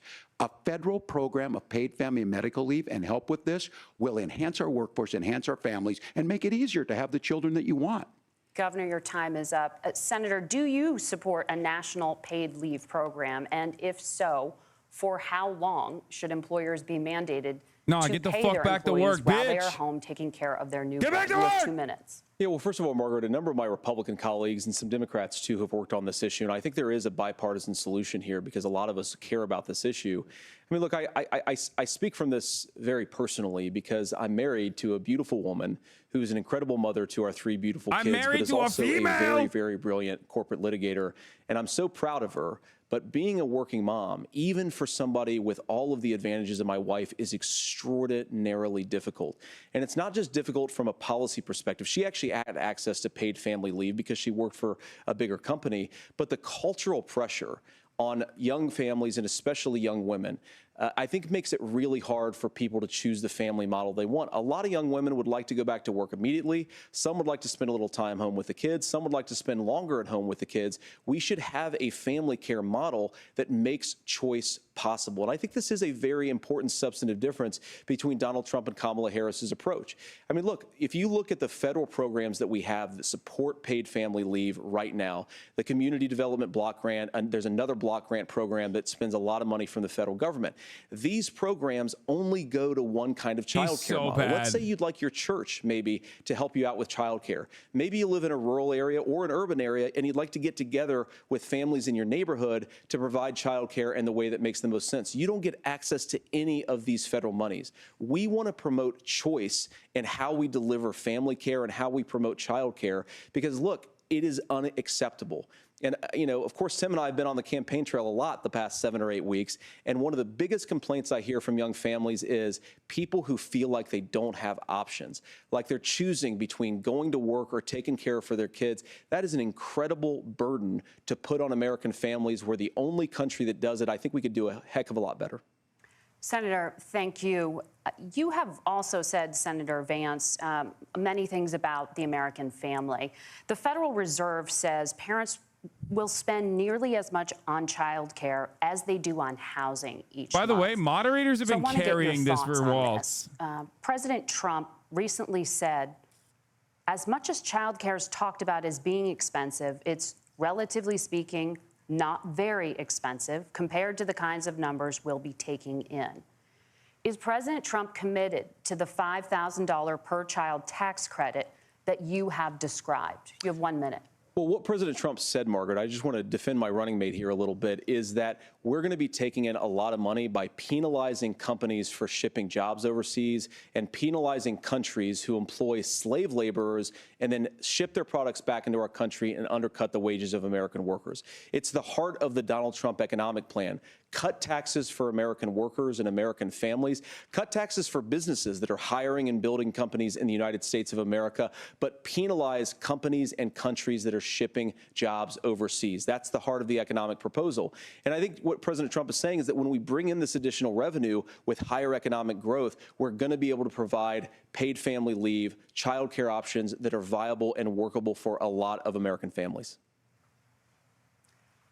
Can you clarify how that will solve the child care shortage? Well, because as Tim said, a lot of the child care shortage is we just don't have enough resources going into the multiple people who could be providing family care options. And we're going to have to, unfortunately, look, we're going to have to spend more money. We're going to have to induce more people to want to provide child care options for American families, because the reason it's so expensive right now is because you've got way too few people providing this very essential service. Thank you, Senator. Governor Walz, your ticket also has some child care tax credit proposals. Do you think Congress will agree to the $6,000 credit for newborns and $3,000 credit for children over the age of 6, as your campaign has promised? Is that realistic? Well, if these members of Congress are listening to anybody, I can tell you, and this is the biggest issue. Everybody listening tonight knows. I mean, I'm sure they were shocked to hear it's not that expensive. And let's be clear, whether it's $5,000 or $6,000, that pays you about 3 or 4 months.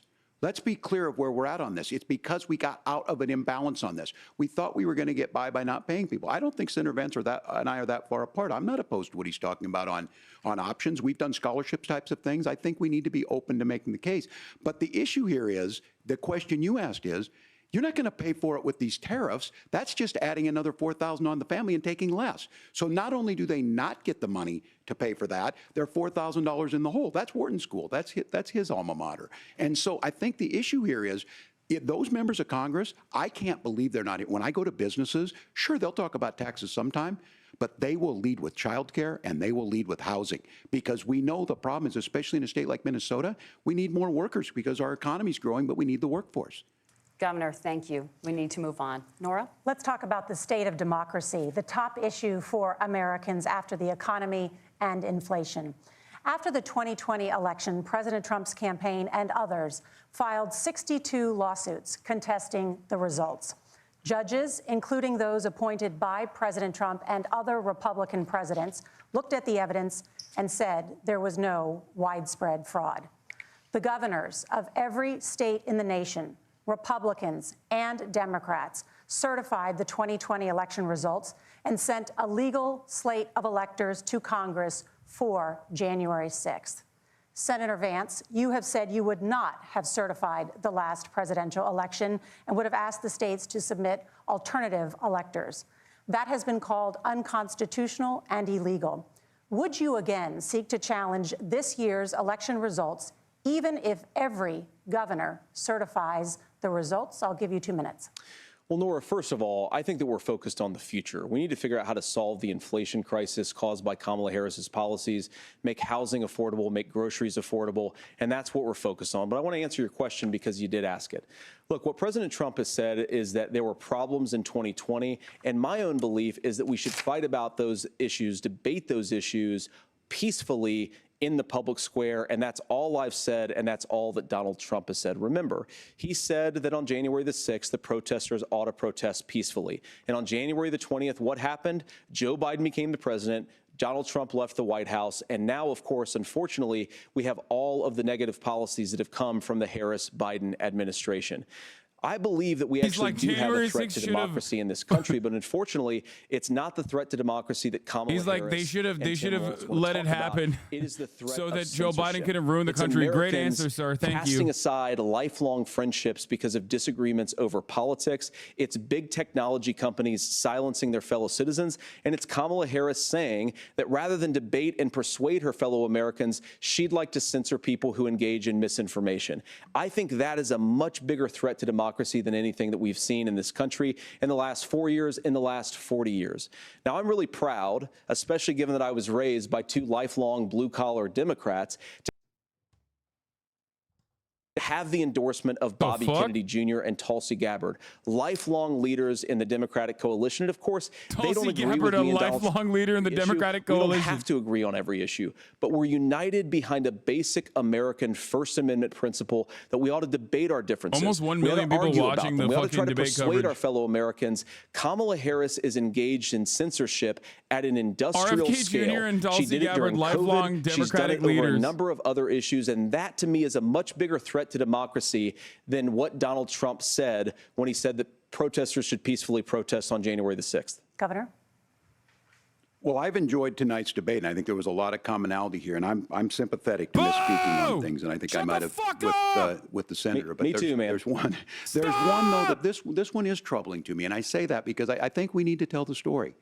Donald Trump refused to acknowledge this. And the fact is that I don't think we can be the frog in the pot and let the boiling water go up. He was very clear. I mean, he lost this election, and he said he didn't. 140 police officers were beaten at the Capitol that day, some with the American flag. Several later died. And it wasn't just in there. In Minnesota, a group gathered on the state capitol grounds in St. Paul and said, we're marching to the governor's residence, and there may be casualties. The only person there was my son and his dog, who was rushed out crying by state police.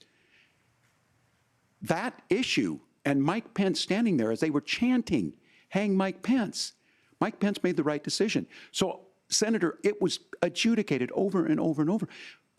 I worked with kids long enough to know, and I said as a football coach, sometimes you really want to win, but the democracy is bigger than winning an election. You shake hands, and then you try and do everything you can to help the other side win. That's what was at stake here. Now, the thing I'm most concerned about is the idea that imprisoning your political opponents, already laying the groundwork for people not accepting this. And a president's words matter. A president's words matter. People hear that. So I think this issue of settling our differences at the ballot box, shaking hands when we lose, being honest about it, but to deny what happened on January 6th, the first time in American history that a president or anyone tried to overturn a fair election and the peaceful transfer of power. And here we are 4 years later in the same boat. I will tell you this, that when this is over, we need to shake hands this election, and the winner needs to be the winner. This has got to stop. It's tearing our country apart. Margaret? Senator Vance, did you want to respond to that? Yeah, well, look, Tim, first of all, it's really rich for Democratic leaders to say that Donald Trump is a unique threat to democracy when he peacefully gave over power on January the 20th, as we have done for 250 years in this country. We are going to shake hands after this debate and after this election. And of course, I hope that we win, and I think we're going to win. But if Tim Walz is the next vice president, he'll have my prayers, he'll have my best wishes, and he'll have my help whenever he wants it. But we have to remember that for years in this country, Democrats protested the results of elections. Hillary Clinton in 2016 said that Donald Trump had the election stolen by Vladimir Putin because the Russians bought like $500,000 worth of Facebook ads. This has been going on for a long time. And if we want to say that we need to respect the results of the election, I'm on board. But if we want to say, as Tim Walz is saying, that this is just a problem that Republicans have had, I don't buy that. Governor. January 6th was not Facebook ads. And I think a revisionist history on this. Look, I don't understand how we got to this point. But the issue was that happened. So boring. Donald Trump can do it. And all of us say there's no place for this. I liked it. I want more January 6s. It was funny. Censorship to stop Give it up. from doing. Give it up. To kill someone, we need more January 6s. It was very funny, objectively. Censorship is book banning. We've seen that. We've seen that brought up. I just think for everyone tonight, and I'm going to thank Senator Vance. I think this is the conversation they want to hear. And I think there's a lot of agreement. But this is one that we are miles apart on. This was a threat to our democracy in a way that we had not seen. And it manifested itself because of Donald Trump's inability to say, is your second 821? No. He didn't lose the election. I would just ask that. No, it's not. Did he lose the 2020 election? A bunch of fucking fat Republicans trying to climb over the Capitol wall, speaking their mind in the wake to of do the what? Take photos and poop inside of Nancy Pelosi's office? That is a damning non-answer. It's a damning non-answer. It was objectively funny. About Sorry. censorship. Obviously, Donald Trump and I think that there were problems in 2020. We've talked about it. I'm happy to talk about it. A lot of you are liars. But you guys attack us. You are lying to yourselves if you think that wasn't fucking hilarious. The most sacred right under the United States democracy is the First Amendment. You yourself have said there's no First Amendment right to misinformation. Kamala Harris wants to use the power of government and big tech to silence people from speaking their minds. That is a threat to democracy that will long outlive this present political moment. I would like Democrats and Republicans to both reject censorship. Let's persuade one another. Let's argue about ideas, and then let's come together afterwards. You can't yell fire in a crowded theater.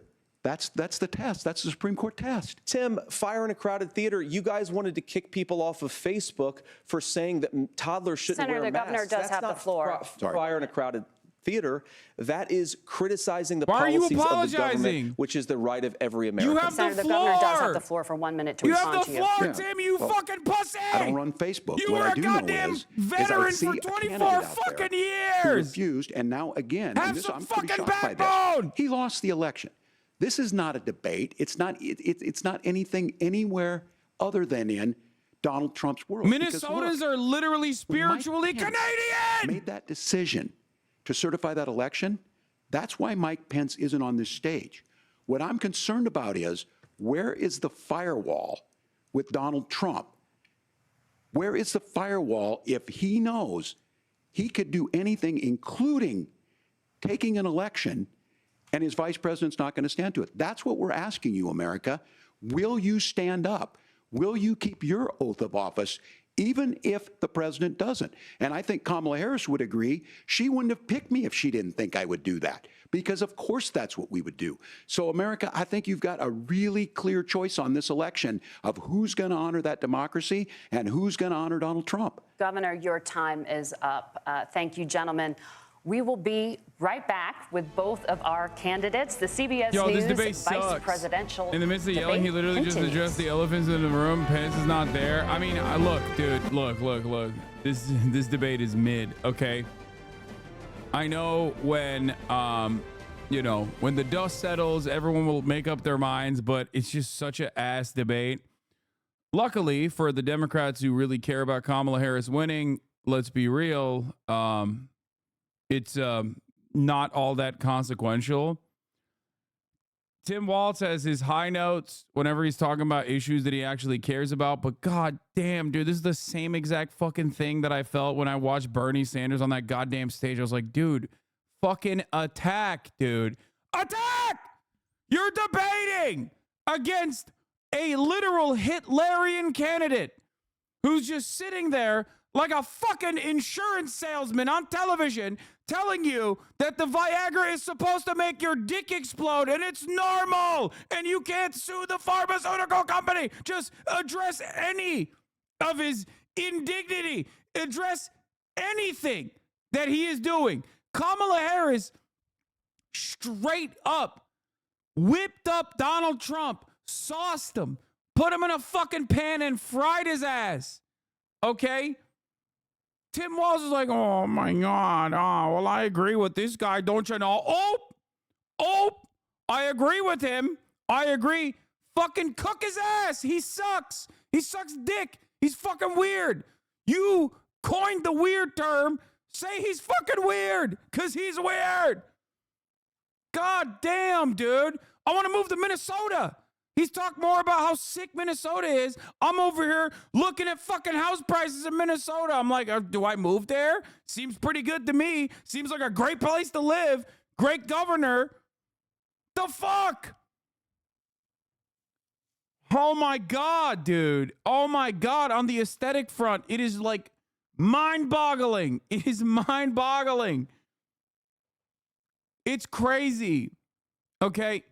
I guess the hope is that like Americans will see that Tim Walz is like a fucking normal guy, even though I think he destroyed that normal guy sentiment with the most important part of the debate, which is the first fucking answer to Israel. Like he came across Israel on border, both of those issues, when everyone was locked in, he came across like a fucking, empty suit. And now he comes across like a real human being. But the unfortunate problem is when he comes across like a human being, he's still too fucking docile. Oh. God damn. I do think that this man has been defanged in general. It's just so bad. It literally feels like they are just like, yeah, we hate our presidential candidates. Like, why don't we just run together?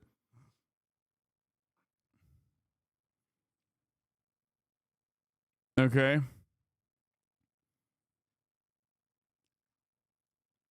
Look at what Trump just retweeted. What did he retweet?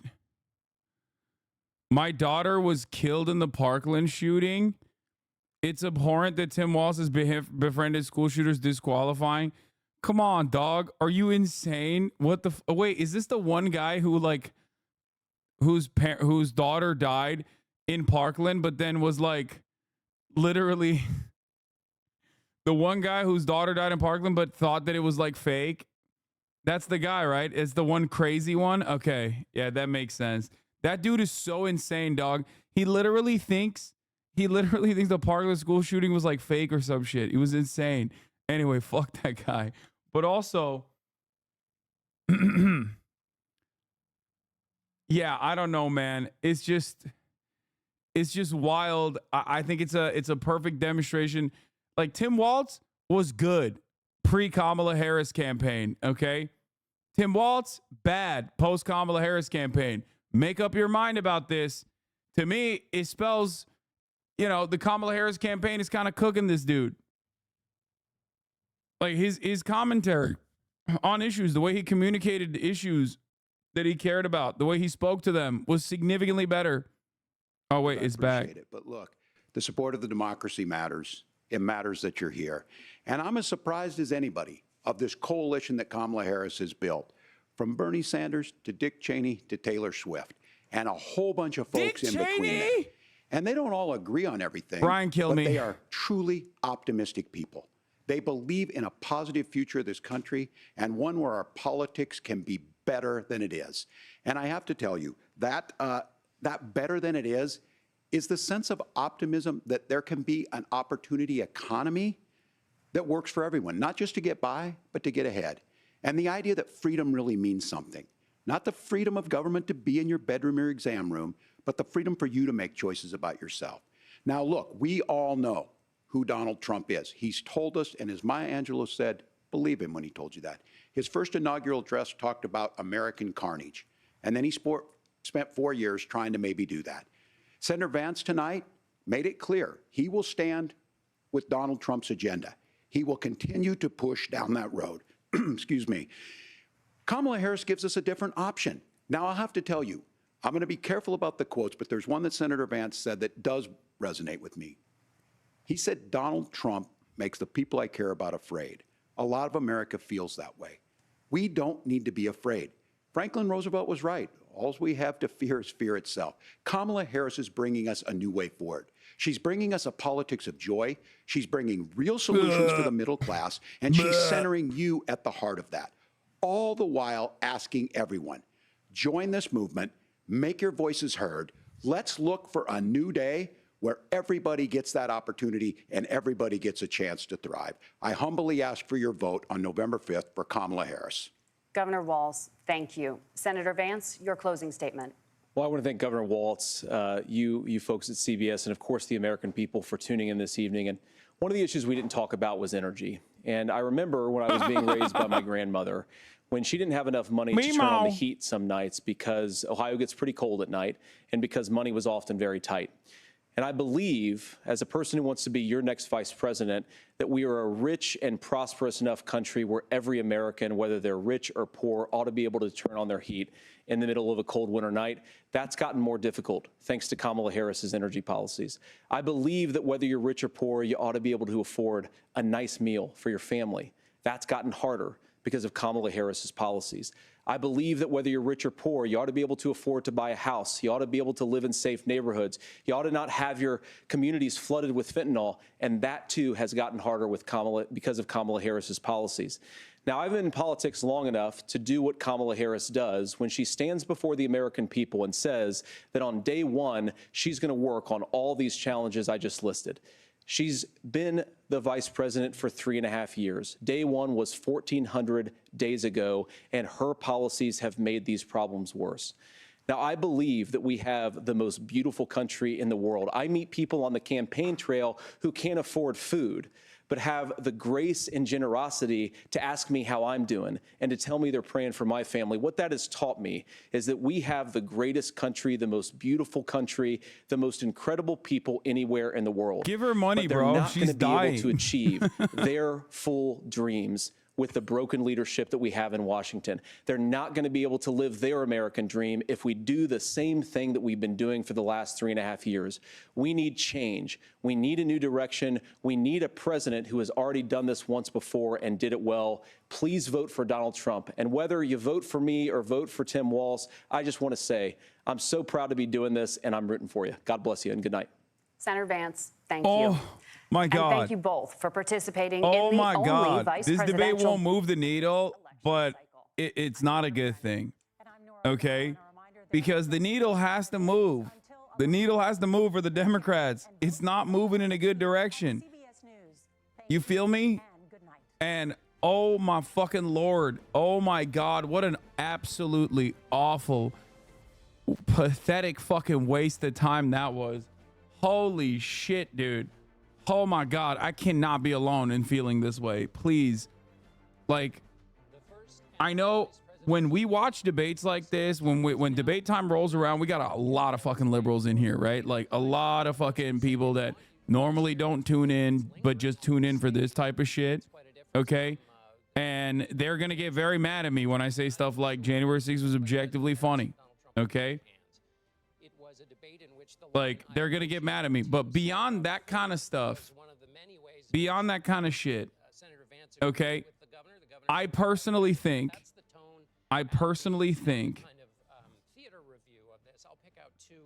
this is the Biden debate, but this motherfucker doesn't have any excuses. I know. I mean, Tim Walz didn't do as poorly as like Donald Trump did, obviously. I hated it. I hated it so much. I hated it from the bottom of my fucking heart. The Democratic Party is so captured by right-wing sentiment, so desperately trying to move the needle in the right-wing direction. Was it worse than you expected? No, I mean, even before the debate, I told you that Tim Walz was like neutered and he was going to be bad and that he was not a very good debater to begin with. Okay? But oh my God, every time they said, I agree with you, just like a little piece of me died. I hope I'm not alone in this. But like all of the high level, like all of the most consequential stuff, especially that was front loaded, because these debates, usually they do that because by the time like the end of the debate rolls around, nobody's fucking paying attention. Okay.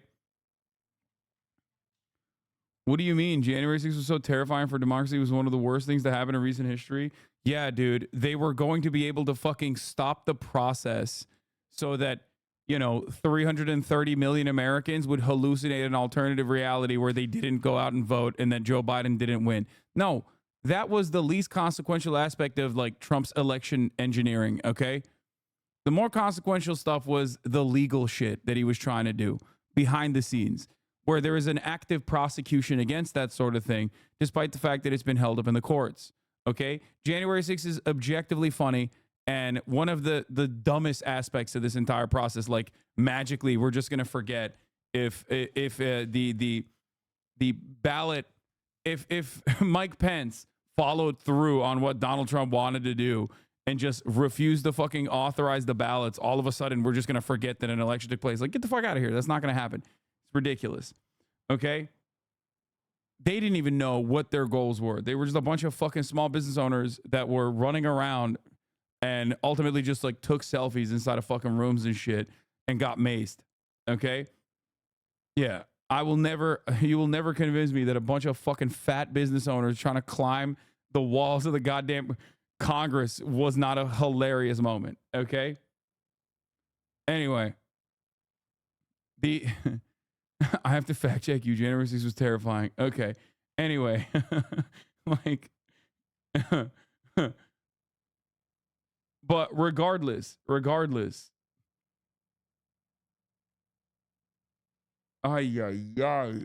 just the amount of fucking right-wing posturing, coming from the Democratic Party, especially from a guy like Tim Walz, is really sad to see. Down the stretch, Vance and Walz competed to see who could trumpet the shittiest endorsement. Vance first met with Tulsi Gabbard and RFK Jr., but Walz came out swinging by reminding everyone Dick Cheney endorsed Kamala. All in all, completely wasted block of time I regret watching. Yeah. It is very, very bad. It is very, very, very bad. I mean, it's still bad that the Americans attempted to push. Dude, come on. We are not organized nearly enough to be able to do that, okay?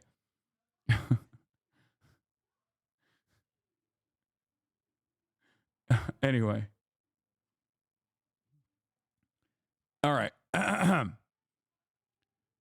Ultimately, I'm gonna keep it $1.50. Okay, if the Democrats were just gonna cave and capitulate to right-wing framing, they should have just gone with Josh Shapiro. That's what I said. Okay, if Dems were gonna be this pro-Israel and neuter whatever progressive momentum they would have gone with a Walz pick, they should have just went with Josh Shapiro. Sure, all of his controversies aside, he would have been a better debater.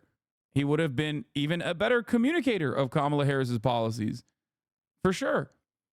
Like, I don't think Tim Walz's heart is in it to be like, I love the border wall. I can't wait to build it. I can't wait to fucking, like, he's not there. He's not nearly enough of an empty fucking suit, at least like Josh Shapiro is. You know what I mean? He would have done the Obama speech pattern while being like, yeah, if you like your undocumented migrant, you can't keep it. I'm Josh Shapiro. That type of shit. He would have fucking cooked. He straight up would have cooked. Pennsylvania would have been locked down. Okay. Straight up. Very different election. Very different election for the Democratic Party. You didn't build that? And pussy too? Anyway.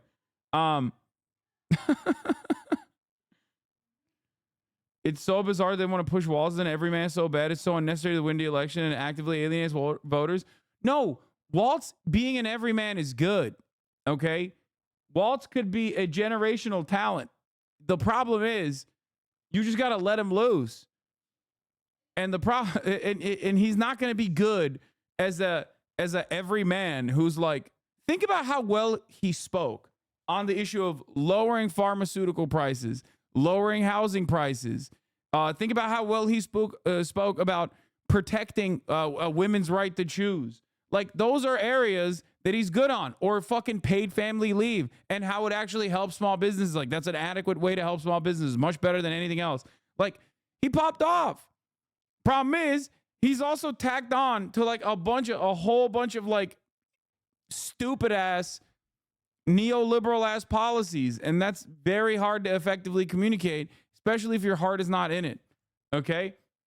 He was great on unions. Like, there were a lot of high notes for Walz.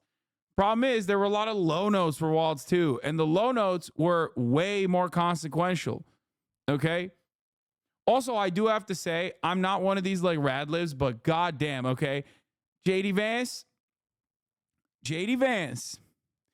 OJD, let me tell you something, okay? This motherfucker, he really likes Tim Walz, but hates Kamala Harris, okay? I don't know what's going on there. I mean, his wife is an Indian woman, but maybe there's another part of that he just hates. I don't know. He apparently hates Kamala Harris, but likes Tim Walz quite a bit. I mean, I joked. I said, I'm going to assume it's not because of his preference over the Vikings, you know? It's just weird. It's weird how much he was like, I love you, but you're fucking president. The presidential candidate, I fucking hate her. That bitch. Like, it was really, really weird, okay?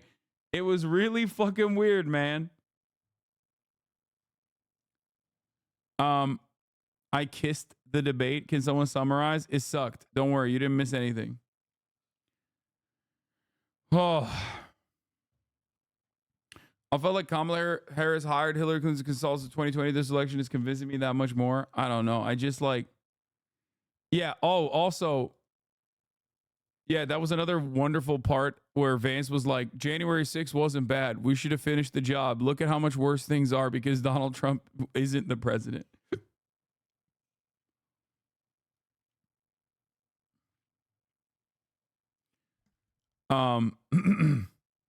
That was cool. He was like, yeah, January 6th was awesome. And also, I agree.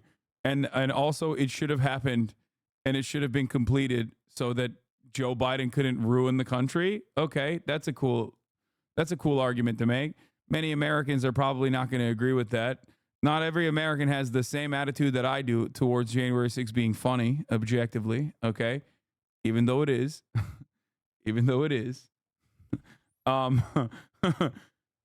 Yeah, but Walz looked definitely way too docile for sure. I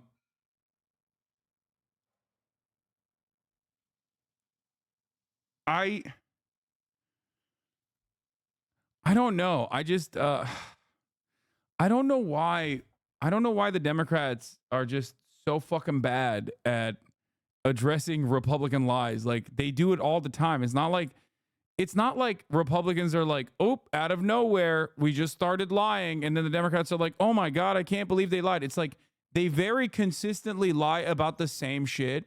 So you should at least predict that angle of attack and have an effective, very quick counter to it. You know what I mean? One of the things that I routinely talk about on this broadcast, if you guys are new here, only watching for the elections or only watching for the debates, is the objective lie, the objective reality of what is going on in terms of like immigration being a burden on our economy. It's a falsehood. Okay. Immigrants give way more than they take from the system. Undocumented migrants in general are not responsible for more crimes than documented U.S. citizens are. They're actually responsible per capita for far less crime than natural born U.S. citizens are. So they're not necessarily a national security problem either. Like, one of the things that the Democrats have completely fucking capitulated and caved on, which Tim Walz didn't even push back on, which makes me go crazy. I want to claw my goddamn eyes out, is when he was like, oh yeah, fentanyl being trafficked across the border, who's going to fix it? He was like, oh, we're going to fix it. It's like, bro, 80% of the drugs that are being trafficked across the border are not being shipped with child mules in the way that fucking stupid ass JD Vance that mentioned. It's 80 on some years. Usually it's 90%. Okay. Here's the Cato Institute. U.S. citizens were 89% of convicted fentanyl traffickers in 2022. Okay. 89%. It's Americans that are bringing the fucking drugs, not undocumented migrants, dude. That logistically makes no sense. Like, that's not how you can build an active supply chain. Okay. You cannot build a supply chain by trafficking drugs in the pockets of migrants who are going to get apprehended by Customs and Border Patrol. It's so fucking stupid. It's so stupid. It doesn't make fucking sense. It's happening at regular points of entry, and it's happening with American citizens. Like, they're the ones who are bringing it in. And we're just like, nah, dude, it's actually migrants. Sorry. Anyway, it's also wild that everything is behind every problem in America is a migrant, okay? An undocumented migrant, which, by the way, can be a documented migrant, but according to JD Vance, that doesn't count either. Turns out documented legal migrants into the country are also undocumented, according to JD Vance, which he openly communicated once again. He said it over and over again, which is a crazy thing to say. How are you not going to address that? How are you not going to turn around and be like, what are you talking about? What do you mean? These guys are documented migrants and you want to consider them undocumented and you want to do mass deportation? What kind of freak shit is that? Anyway,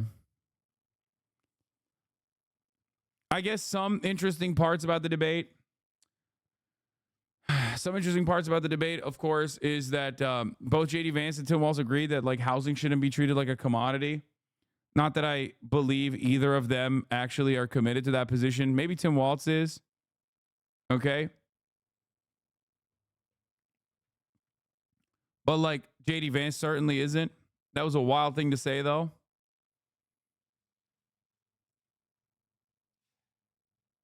No documented immigrants in the U.S. Abolish citizenship. I agree. Yeah, the United States, no more borders, no mask, there's no borders. But yeah, they fucking agreed on way too much, man. I hated that. On Tiananmen Square.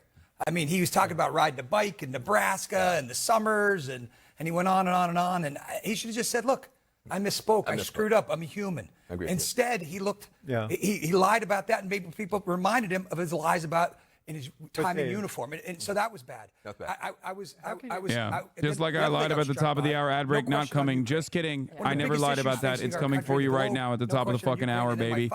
Let's go. At the top of the hour, there's a streaming ad break. If you no longer want to see those ads, all you need to do is subscribe, which you can do for $6 or for free with a world heavyweight Twitch Prime. Twitch Primes are free, folks. Here's the streaming ad break now. You can also get gifted a sub if you're lucky. Harris people are thinking, maybe we should have picked Josh Shapiro. When you say 10 out of 10 and they're Velvet saying it too. Fist and so on, by the end of the debate, he was like the guy with like fleet gym shoes on running away from the question. He wouldn't answer the question about the election, couldn't because Donald Trump would not allow him to say that the election was legitimate. But on the health care issue, because I was there, I just want to tell you, the Affordable Care Act has meant so much to so many people. Donald Trump tried 60 times to kill it. Only John McCain saved it. When he couldn't kill it, he cut the budget for marketing of the ACA.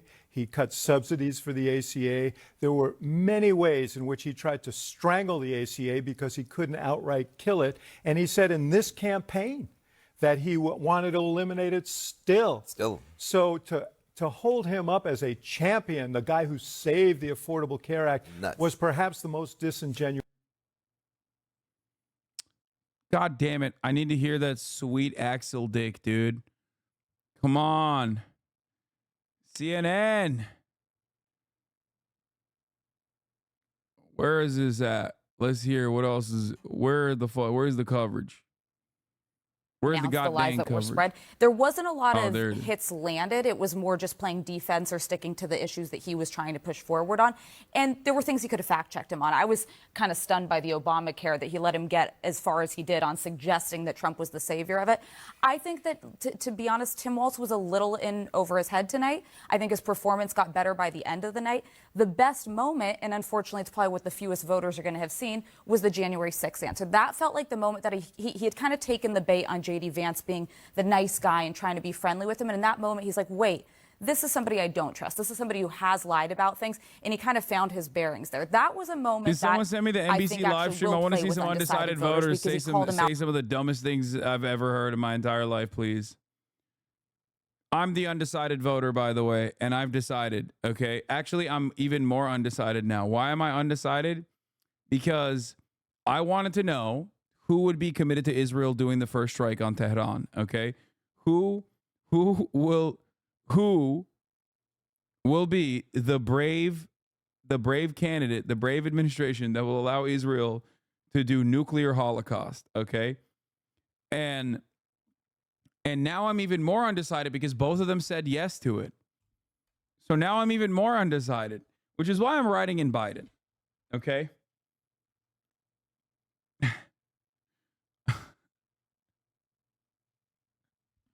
That's why I'm even more undecided, because they addressed it, but they both said yes to it, and I couldn't tell which one was more excited about it.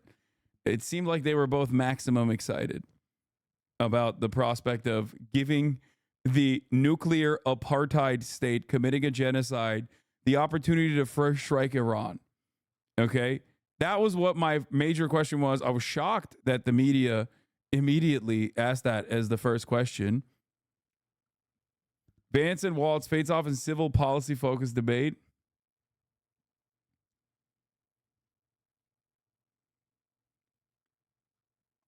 It's so funny that Trump, in the midst of it all, was like talking about Pete Rose. He was like, this debate sucks. The great Pete Rose just died. He was one of the most magnificent baseball players to ever play the game. He paid the price. Major League Baseball should not have allowed him into the Hall of Fame many years. Should have allowed him into the Hall of Fame many years ago. Do it now, before his funeral. This is the man that needs the nuclear launch codes, okay? Once again.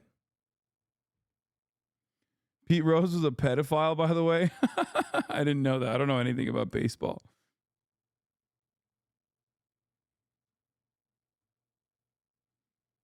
He was a self-admitted pedo? Jesus Christ.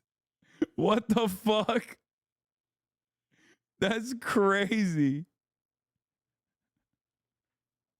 What the fuck? Oh, that's wild. I guess it's because like all the rock music was like talking about doing statutory rape to minors, so they thought it was cool to say shit like that. That's insane, dude. How are you a self-admitted pedophile? Wild shit.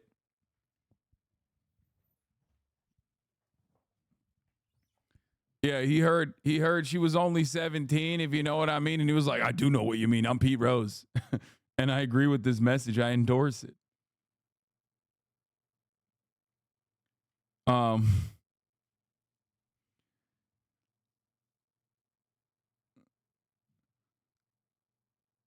Yeah, but like no one has more hits than him ever. So that's got to like mean something. He was banned from baseball for gambling on the MLB.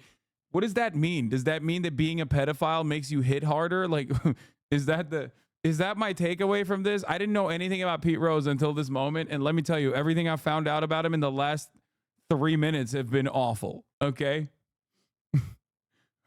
What the fuck?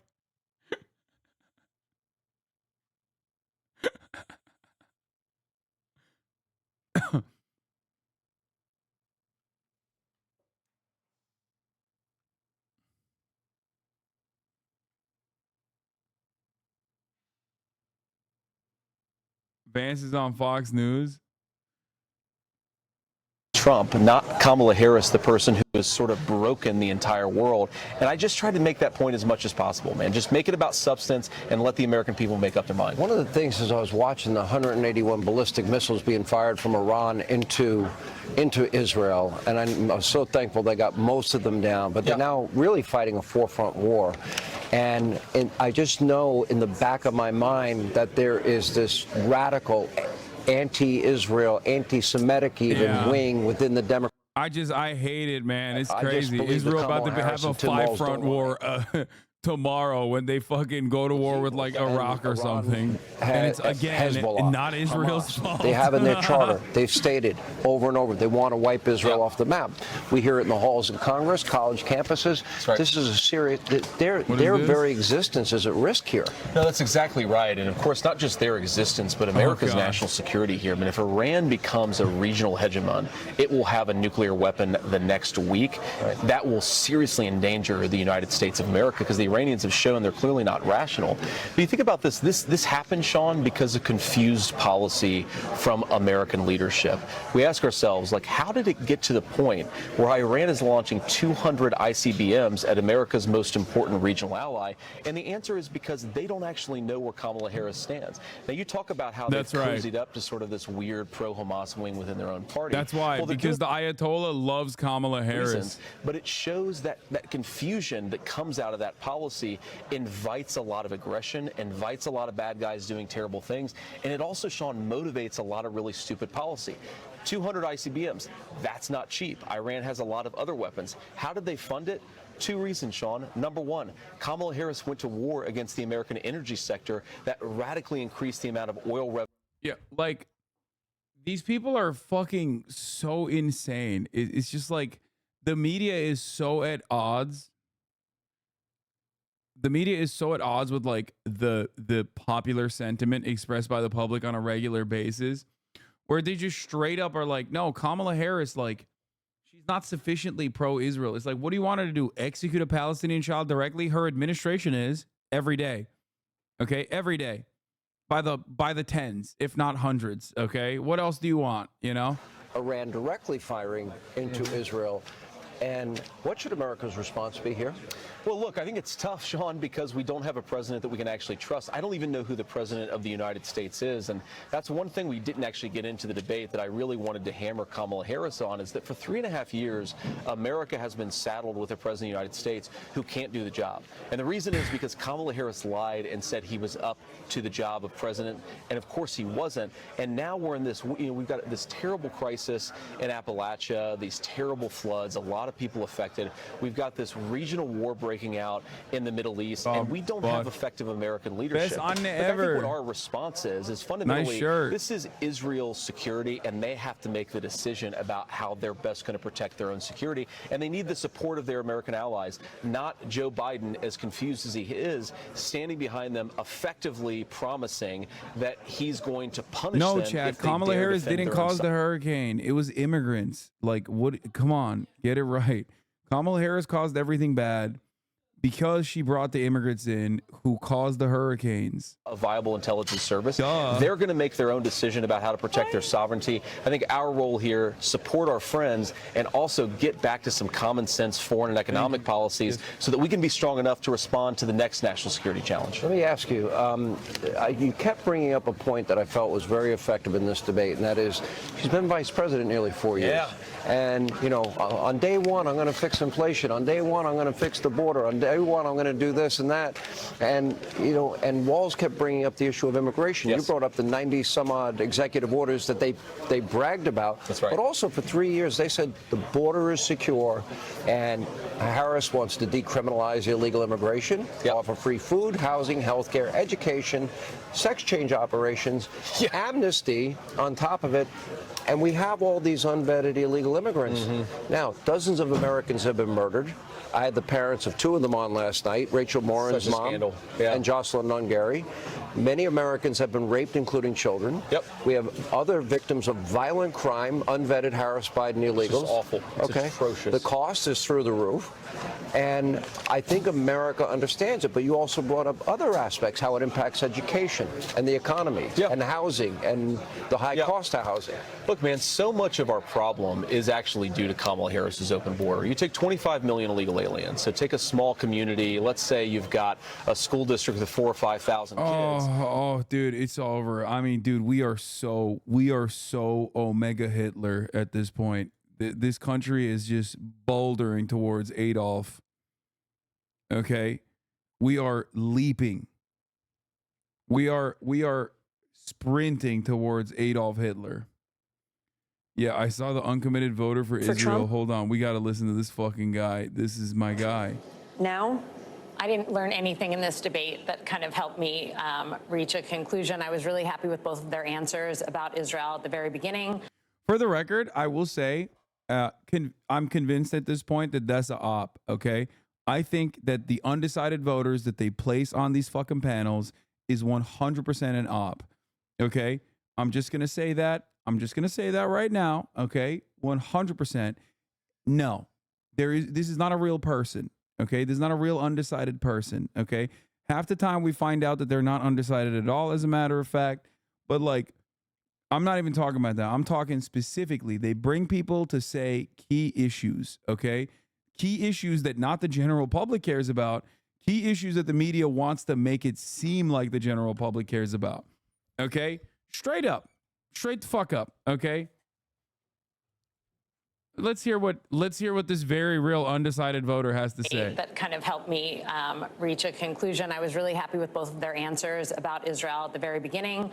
But I had a crazy day today. I started this morning interviewing Aviva Siegel, former hostage whose husband, Keith Siegel, an American, is still held hostage in Gaza, along with another 6 Americans and over 100 others. And no one addressed that at all. No one addressed rising anti-Semitism on college campuses. Shut up, bitch.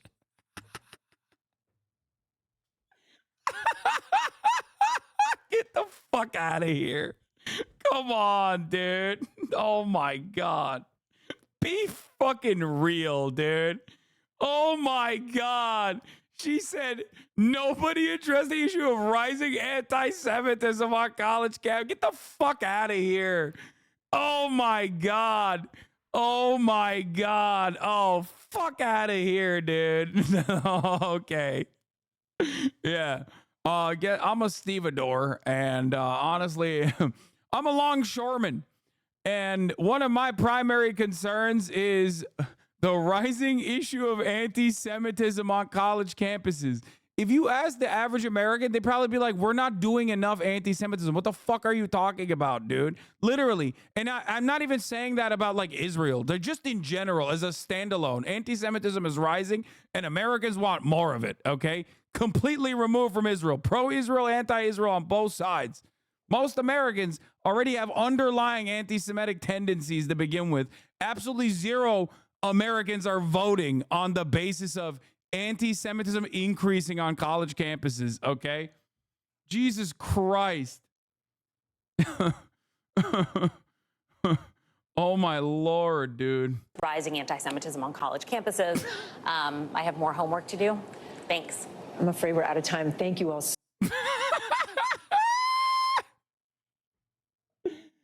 Oh, that's great. That's great. That's cool, man. Oh, Jesus Christ. Average rural Pennsylvanian probably, yeah, the average rural Pennsylvanian definitely believes that, okay? And on both sides of the issue of Israel, for the record, like, they could be, the average rural Pennsylvanian was like, I don't know why we're giving so many tax dollars to the Jew nation. They control the media. That's probably why. Or we need to give more tax dollars to defend Israel because it's the God's chosen children, and I'm an evangelical, but also they run the media. Both sides of the issue is going to be anti-Semitic. It's the United States of America, okay? Come on. Literally. Ridiculous. Like, she didn't even say anti-Semitism rising in America. She said on college campuses, brother.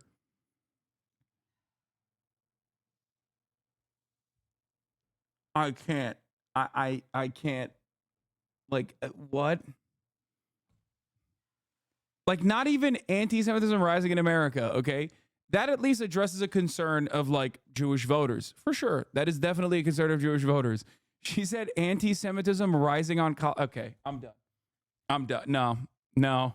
We're moving on from this objectively insane statement from a definitely real undecided voter. Okay? Oh, Jesus Christ. Oh, it's so many of the one key thing with like undecided voters that makes me feel like it's always an op is that they're always so right wing. Like there is like you rarely ever see like one undecided voter that's like, dude, I want the housing prices to go down. What the fuck? It's impossible to rent. Okay. I meet real people every fucking day, and that is like their primary concern. But I turn on the television and I see these fucking undecided voters, and they're always talking about like the most weird right-wing issues. They're always so undecided because they're so heavily invested in the right-wing framing for some fucking reason. You know what I mean? It's crazy. It's crazy. I don't know how they're just so always laser focused. NBC, CNN, no matter where you fucking tune into, every undecided voter is like literally just a Trump voter. Almost always. They're almost always just straight up fucking Trump voters, dude.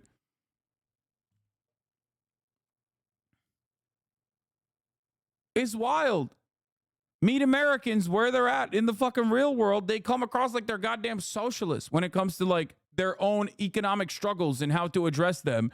But turn on the TV and everyone's a goddamn small business owner who's like, we really got to fucking move on this stuff, you know? We really got to make sure that we lower the corporate tax rate a little bit further, am I right? And it's like, bitch, you own an HVAC business. Fuck you mean lower the corporate tax burden? What are you talking about? Oh my God.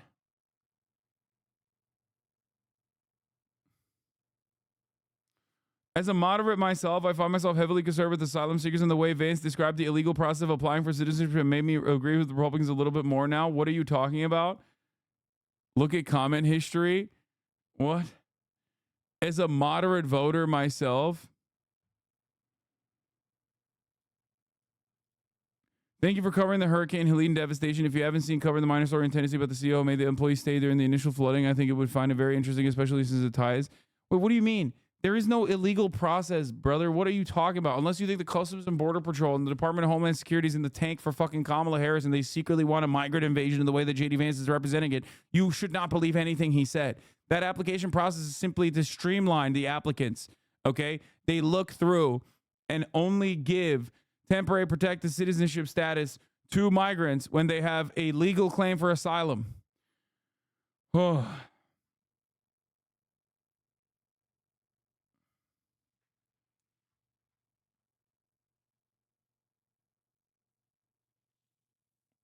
Anyway.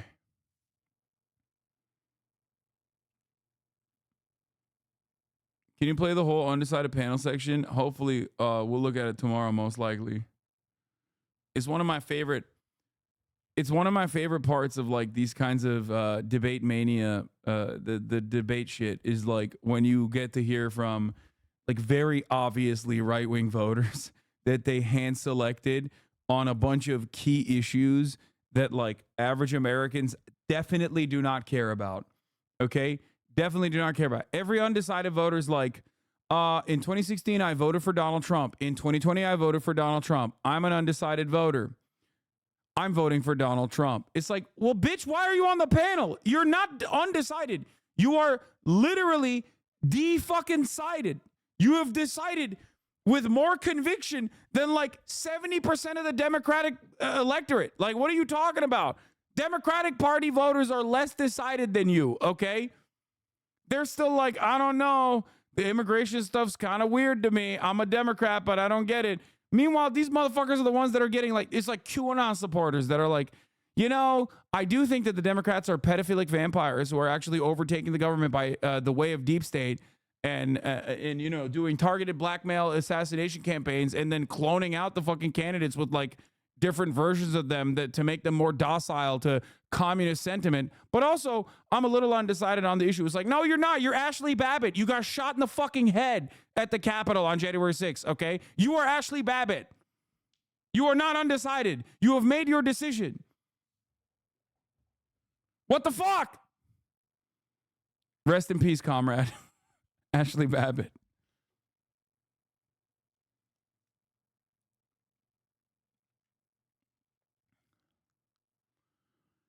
Oh. Ay, ay, ay. That was a Pittsburgh area bar, and there's been 2 alleged hate crime attacks on Jewish students at UPitt in 1 month. So that's why the anti-Semitism on college campus is being played up in local media. It's been a headache for Palestinian people in the area. Okay, regardless. Oh. Ridiculous. You bit my January 6th joke. How dare you? I didn't fucking see it. There's too many fucking chatters. Ay, ay, ay. How do you respond to Perzo calling you out for your Twitter coverage of the debates? He's right, and he's funny, but he's also right. Can't take us on seriously with his armpit next to his tweets. He's correct. Ashley got to go to the Capitol and meet Ronald Reagan the same day? Correct. That's a twofer.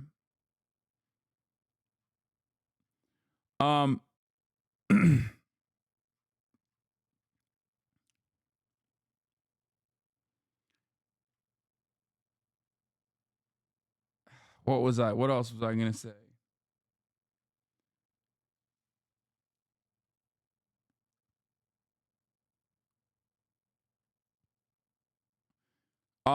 Yeah, my clear takeaway from the debate, honestly, Waltz in the debate. Yeah. No, he didn't go that far. But my takeaway from the debate is basically that the vice president should just kiss. They should just kiss.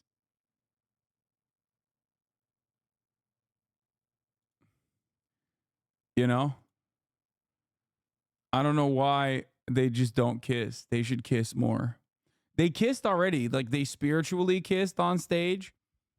They sometimes even ideologically kissed on stage, but like they should just physically kiss as well. You know, the real unity ticket. The real unity ticket is not RFK Jr. endorsing Joe Biden or Donald Trump and then Dick Cheney endorsing Kamala Harris. The real unity is JD Vance and Tim Walz kissing each other. And that's what I'm here for. Okay? God, I fucking hated. I hated that process. It's like, I just don't understand. I constantly find myself wondering, like, who is this for? It is not for me. It is never for me. Is it for you? I don't think so. I guess there's people out there that, I don't know, this is appealing to. Oh, let's hear from this freaking nerd. He said it in an interview, and this is a direct quote, "I certainly would like abortion to be illegal nationally." No caveats there. He added that he was, quote, sympathetic to the view that a national ban was necessary.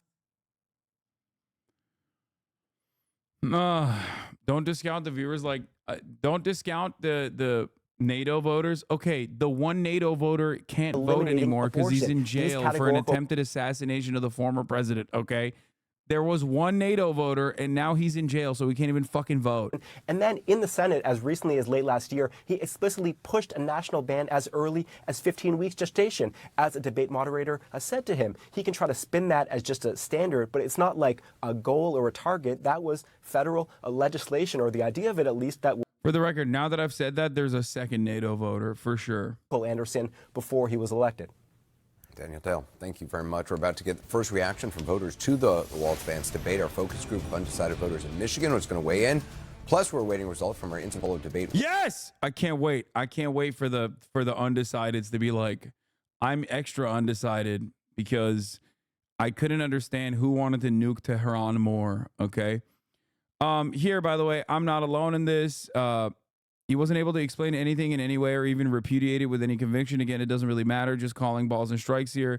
But he should have just gone after JD for being unpopular and weird. Why try to make this guy seem normal? Another piece of evidence that there's been a concrete shift in strategy from the Harris camp in recent weeks. This is something that I noticed. This is something that I've been talking about for a little bit. Like post DNC, there was like a noticeable shift. Tim Walz was in the back burner. They like back pocketed him pretty aggressively.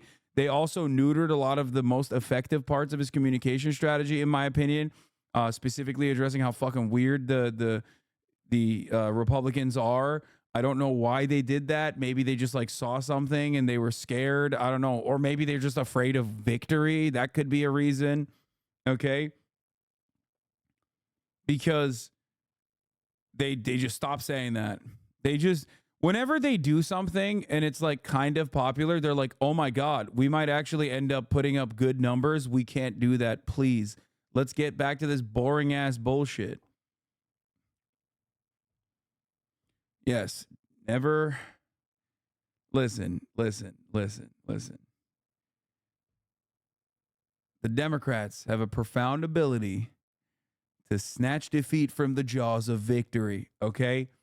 They are literally running against a historically unpopular former president.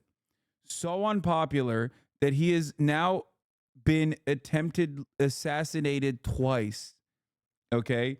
And it didn't do shit to his numbers. Like, please be for fucking real. There is literally no reason for the Democrats to be this close in any of these fucking states.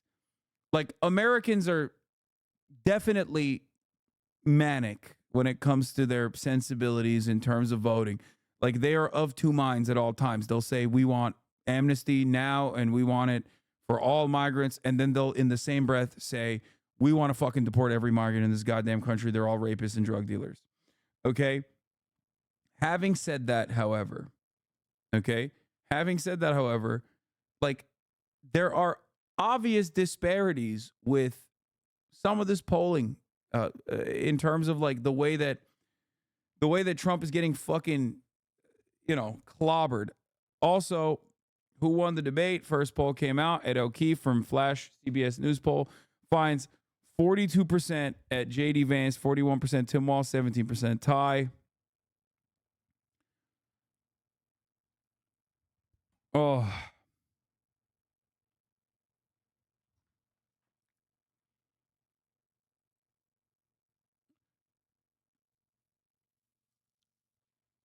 I don't know. It's just really, really devastating. What happens with the third shooter and they succeed? Does Vance auto default to Prez? I don't even want to know. I don't know.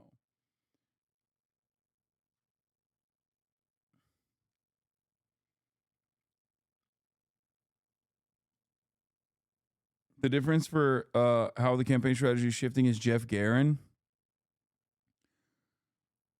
This guy's now running the Kamala campaign. Wait, actually, 3 weeks into her presidential run was the first time the Biden campaign's pollsters, now hers, held a deep dive call with Kamala Harris' inner circle to discuss what she's been saying on the stump.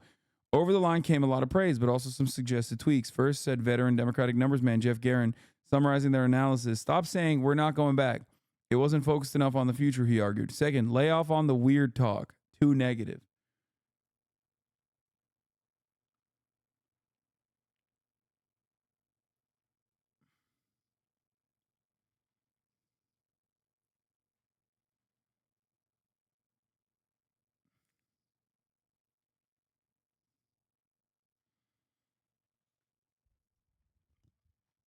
I have covered this, but I didn't know that guy was like running the campaign. Anyway, he was fired like 2 weeks ago.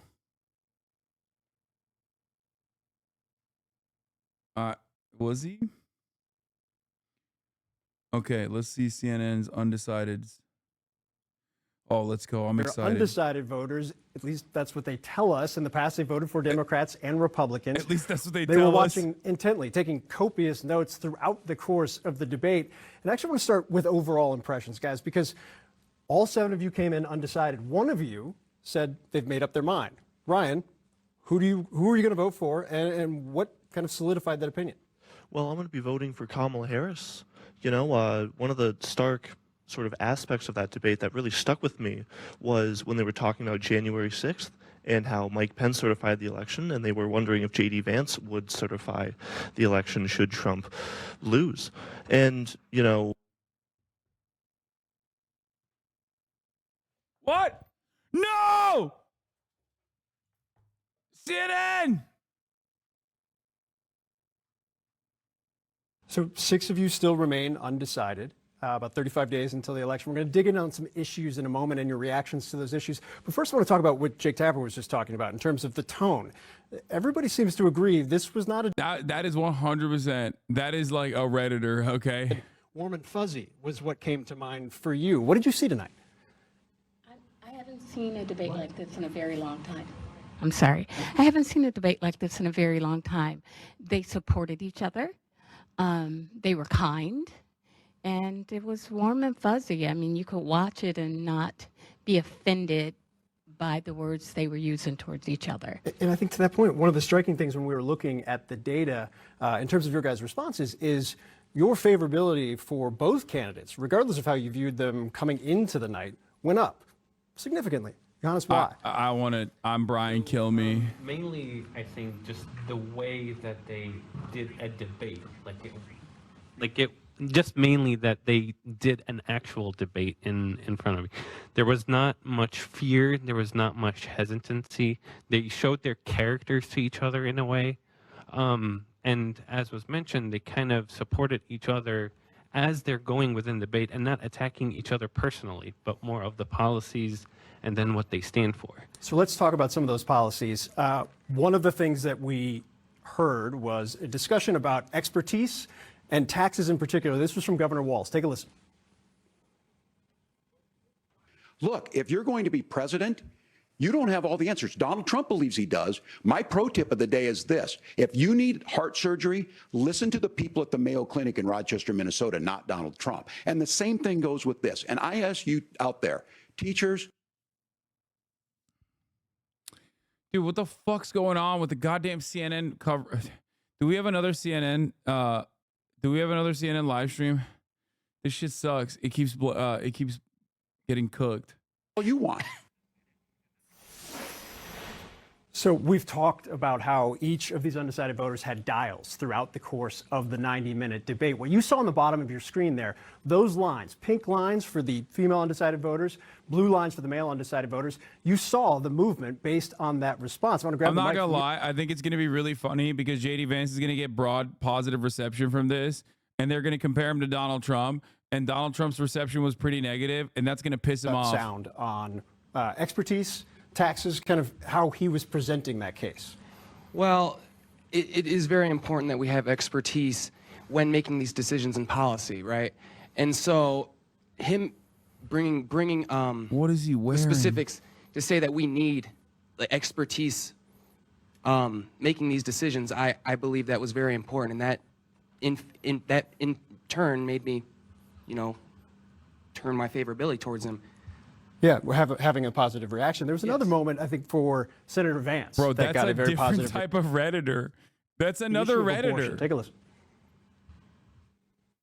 I want us as a Republican Party to be pro-family in the fullest sense of the word. I want us to support fertility treatments. I want us to make it easier for moms to afford to have babies. I want it to make it easier for young families to afford a home so they can afford a place to raise that family. And I think there's so much that we can do on the public policy front just to give women more options.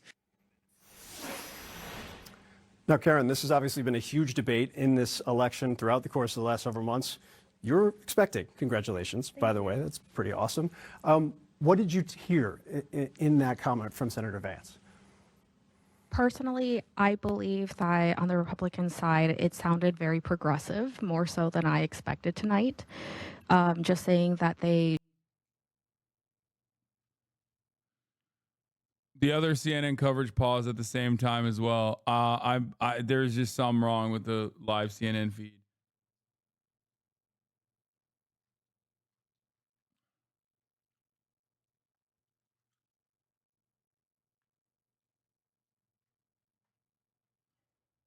To Caitlin Collins right now. Caitlin?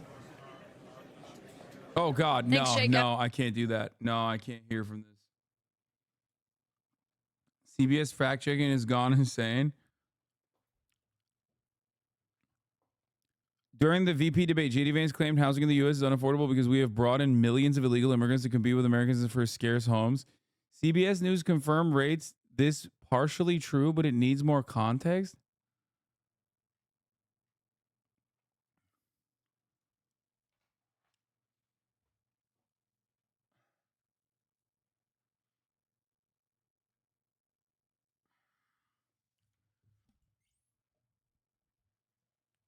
Fact check true by real American patriots.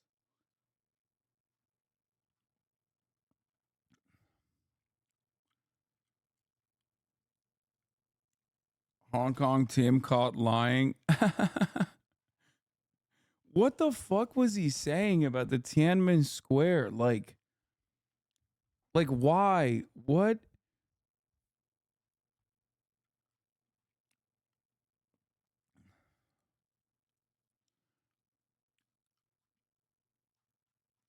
Like why was how?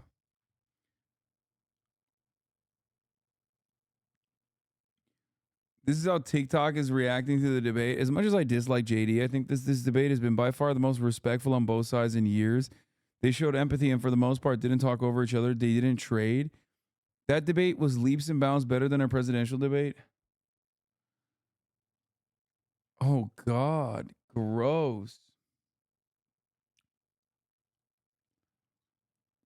NBC News just polled the group of undecided voters. 5 of 6 said Tim Walz won the debate.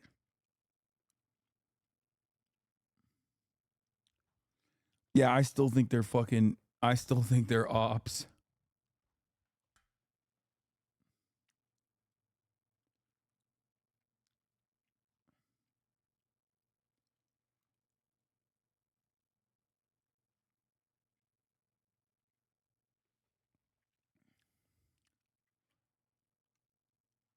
This is damaging because guess what, dude? Everybody knows Tim Walz is a human. His favorabilities look good. But the fact that they keep like agreeing with one another in that debate humanizes the fucking empty shell, the sociopathic empty shell that is JD Vance.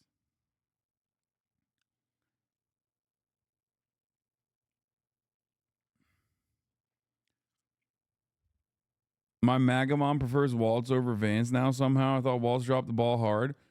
No.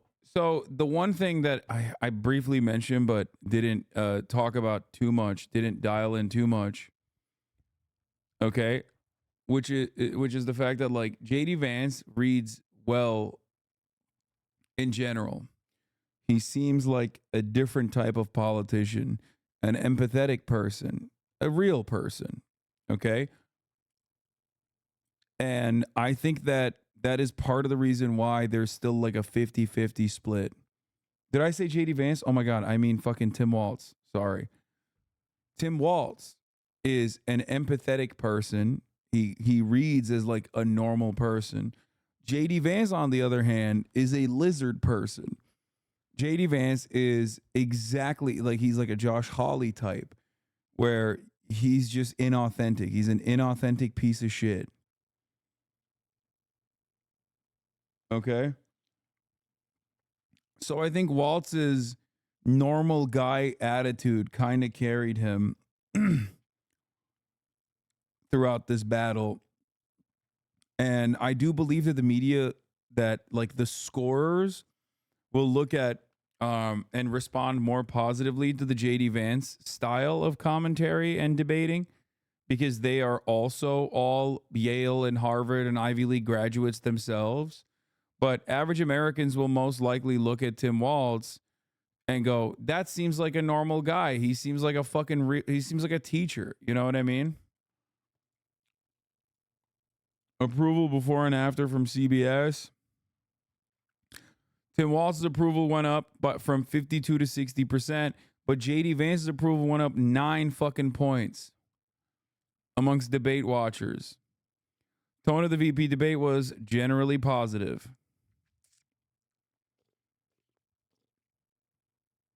Yeah. And that's not good because people already liked Tim Walz, but people did not like JD Vance before. So them agreeing, this was the other reason why I kept fucking yelling about them agreeing. You're just only humanizing. You're only fucking humanizing the lizard in a skin suit that is JD Vance. And that's part of the reason why you didn't even see JD Vance like defend Donald Trump all that much. And he made a convincingly moderate of himself, especially after all of the fucking podcast hits that came out about him. He basically was able to conduct himself in a way where he was able to kind of even separate himself from Donald Trump on like negative stuff, while simultaneously, and I mean, he still obviously has to defend Trump. Like, that's what the base demands. But he basically was building his own personal brand on that stage, and he did a really good job at that. And that's actually not very good.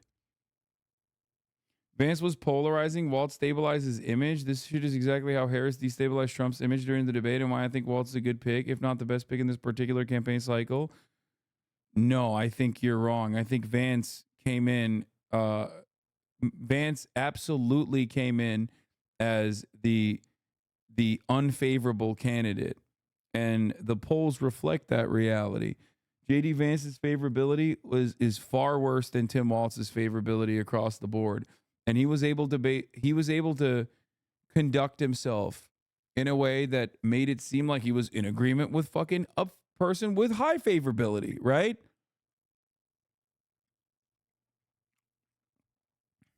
I was shocked at how personal this debate was between the two of them. It definitely did not feel like a typical VP debate. Usually they talk about the top of the tickets like 90% of the time. This time they talked about the tops of the tickets like 40% of the time. Yeah.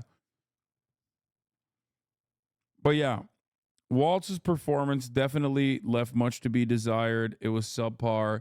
Kamala Harris fucking absolutely clobbered the shit out of Donald Trump. JD Vance didn't do that to Tim Walz in the same way, but he definitely outperformed him. Tim Walz, on the other hand, I don't know. I think he could have done better. But the only reason why he didn't take too much of a hit is because he's still objectively more likable and more human than most politicians. Ideshdur actually has a good point. If it matters, post-debate coverage sometimes matters more than a debate. And Vance is getting clocked in the media because of his J6 answer. Yeah, his J6 answer was insane. And I say this as someone who thinks January 6th was hilarious. But me thinking January 6th is hilarious is one thing. Being the new vice presidential candidate for the former president who did January 6th and a whole bunch of other stuff surrounding January 6th, going up on the national stage and being like, no, actually, they should have finished the job is insane. I don't think that most people care about January 6th that much, but news watchers definitely do. And that's why they'll hit JD Vance a bunch on that front for sure. All right. You don't think we're gaming? It's been a long day. Yes, we are not gaming. You are correct on that front. Okay. Because I'm running the last 3-minute ad break now, and I'm going to go to bed because I'm tired. People saw the same Walz they saw before the debate, and people saw JD Vance from his MSNBC days instead of podcast JD Vance. Yes.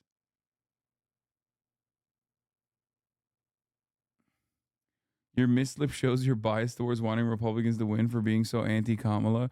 Yeah, I definitely want concentration camps in the United States of America. That's why I actively, I just don't want the I just don't want the Democrats to do the concentration camps. I want the Republicans to do it. That's why I keep yelling about the Democrats not launching enough of a defense of migrants. Anyway.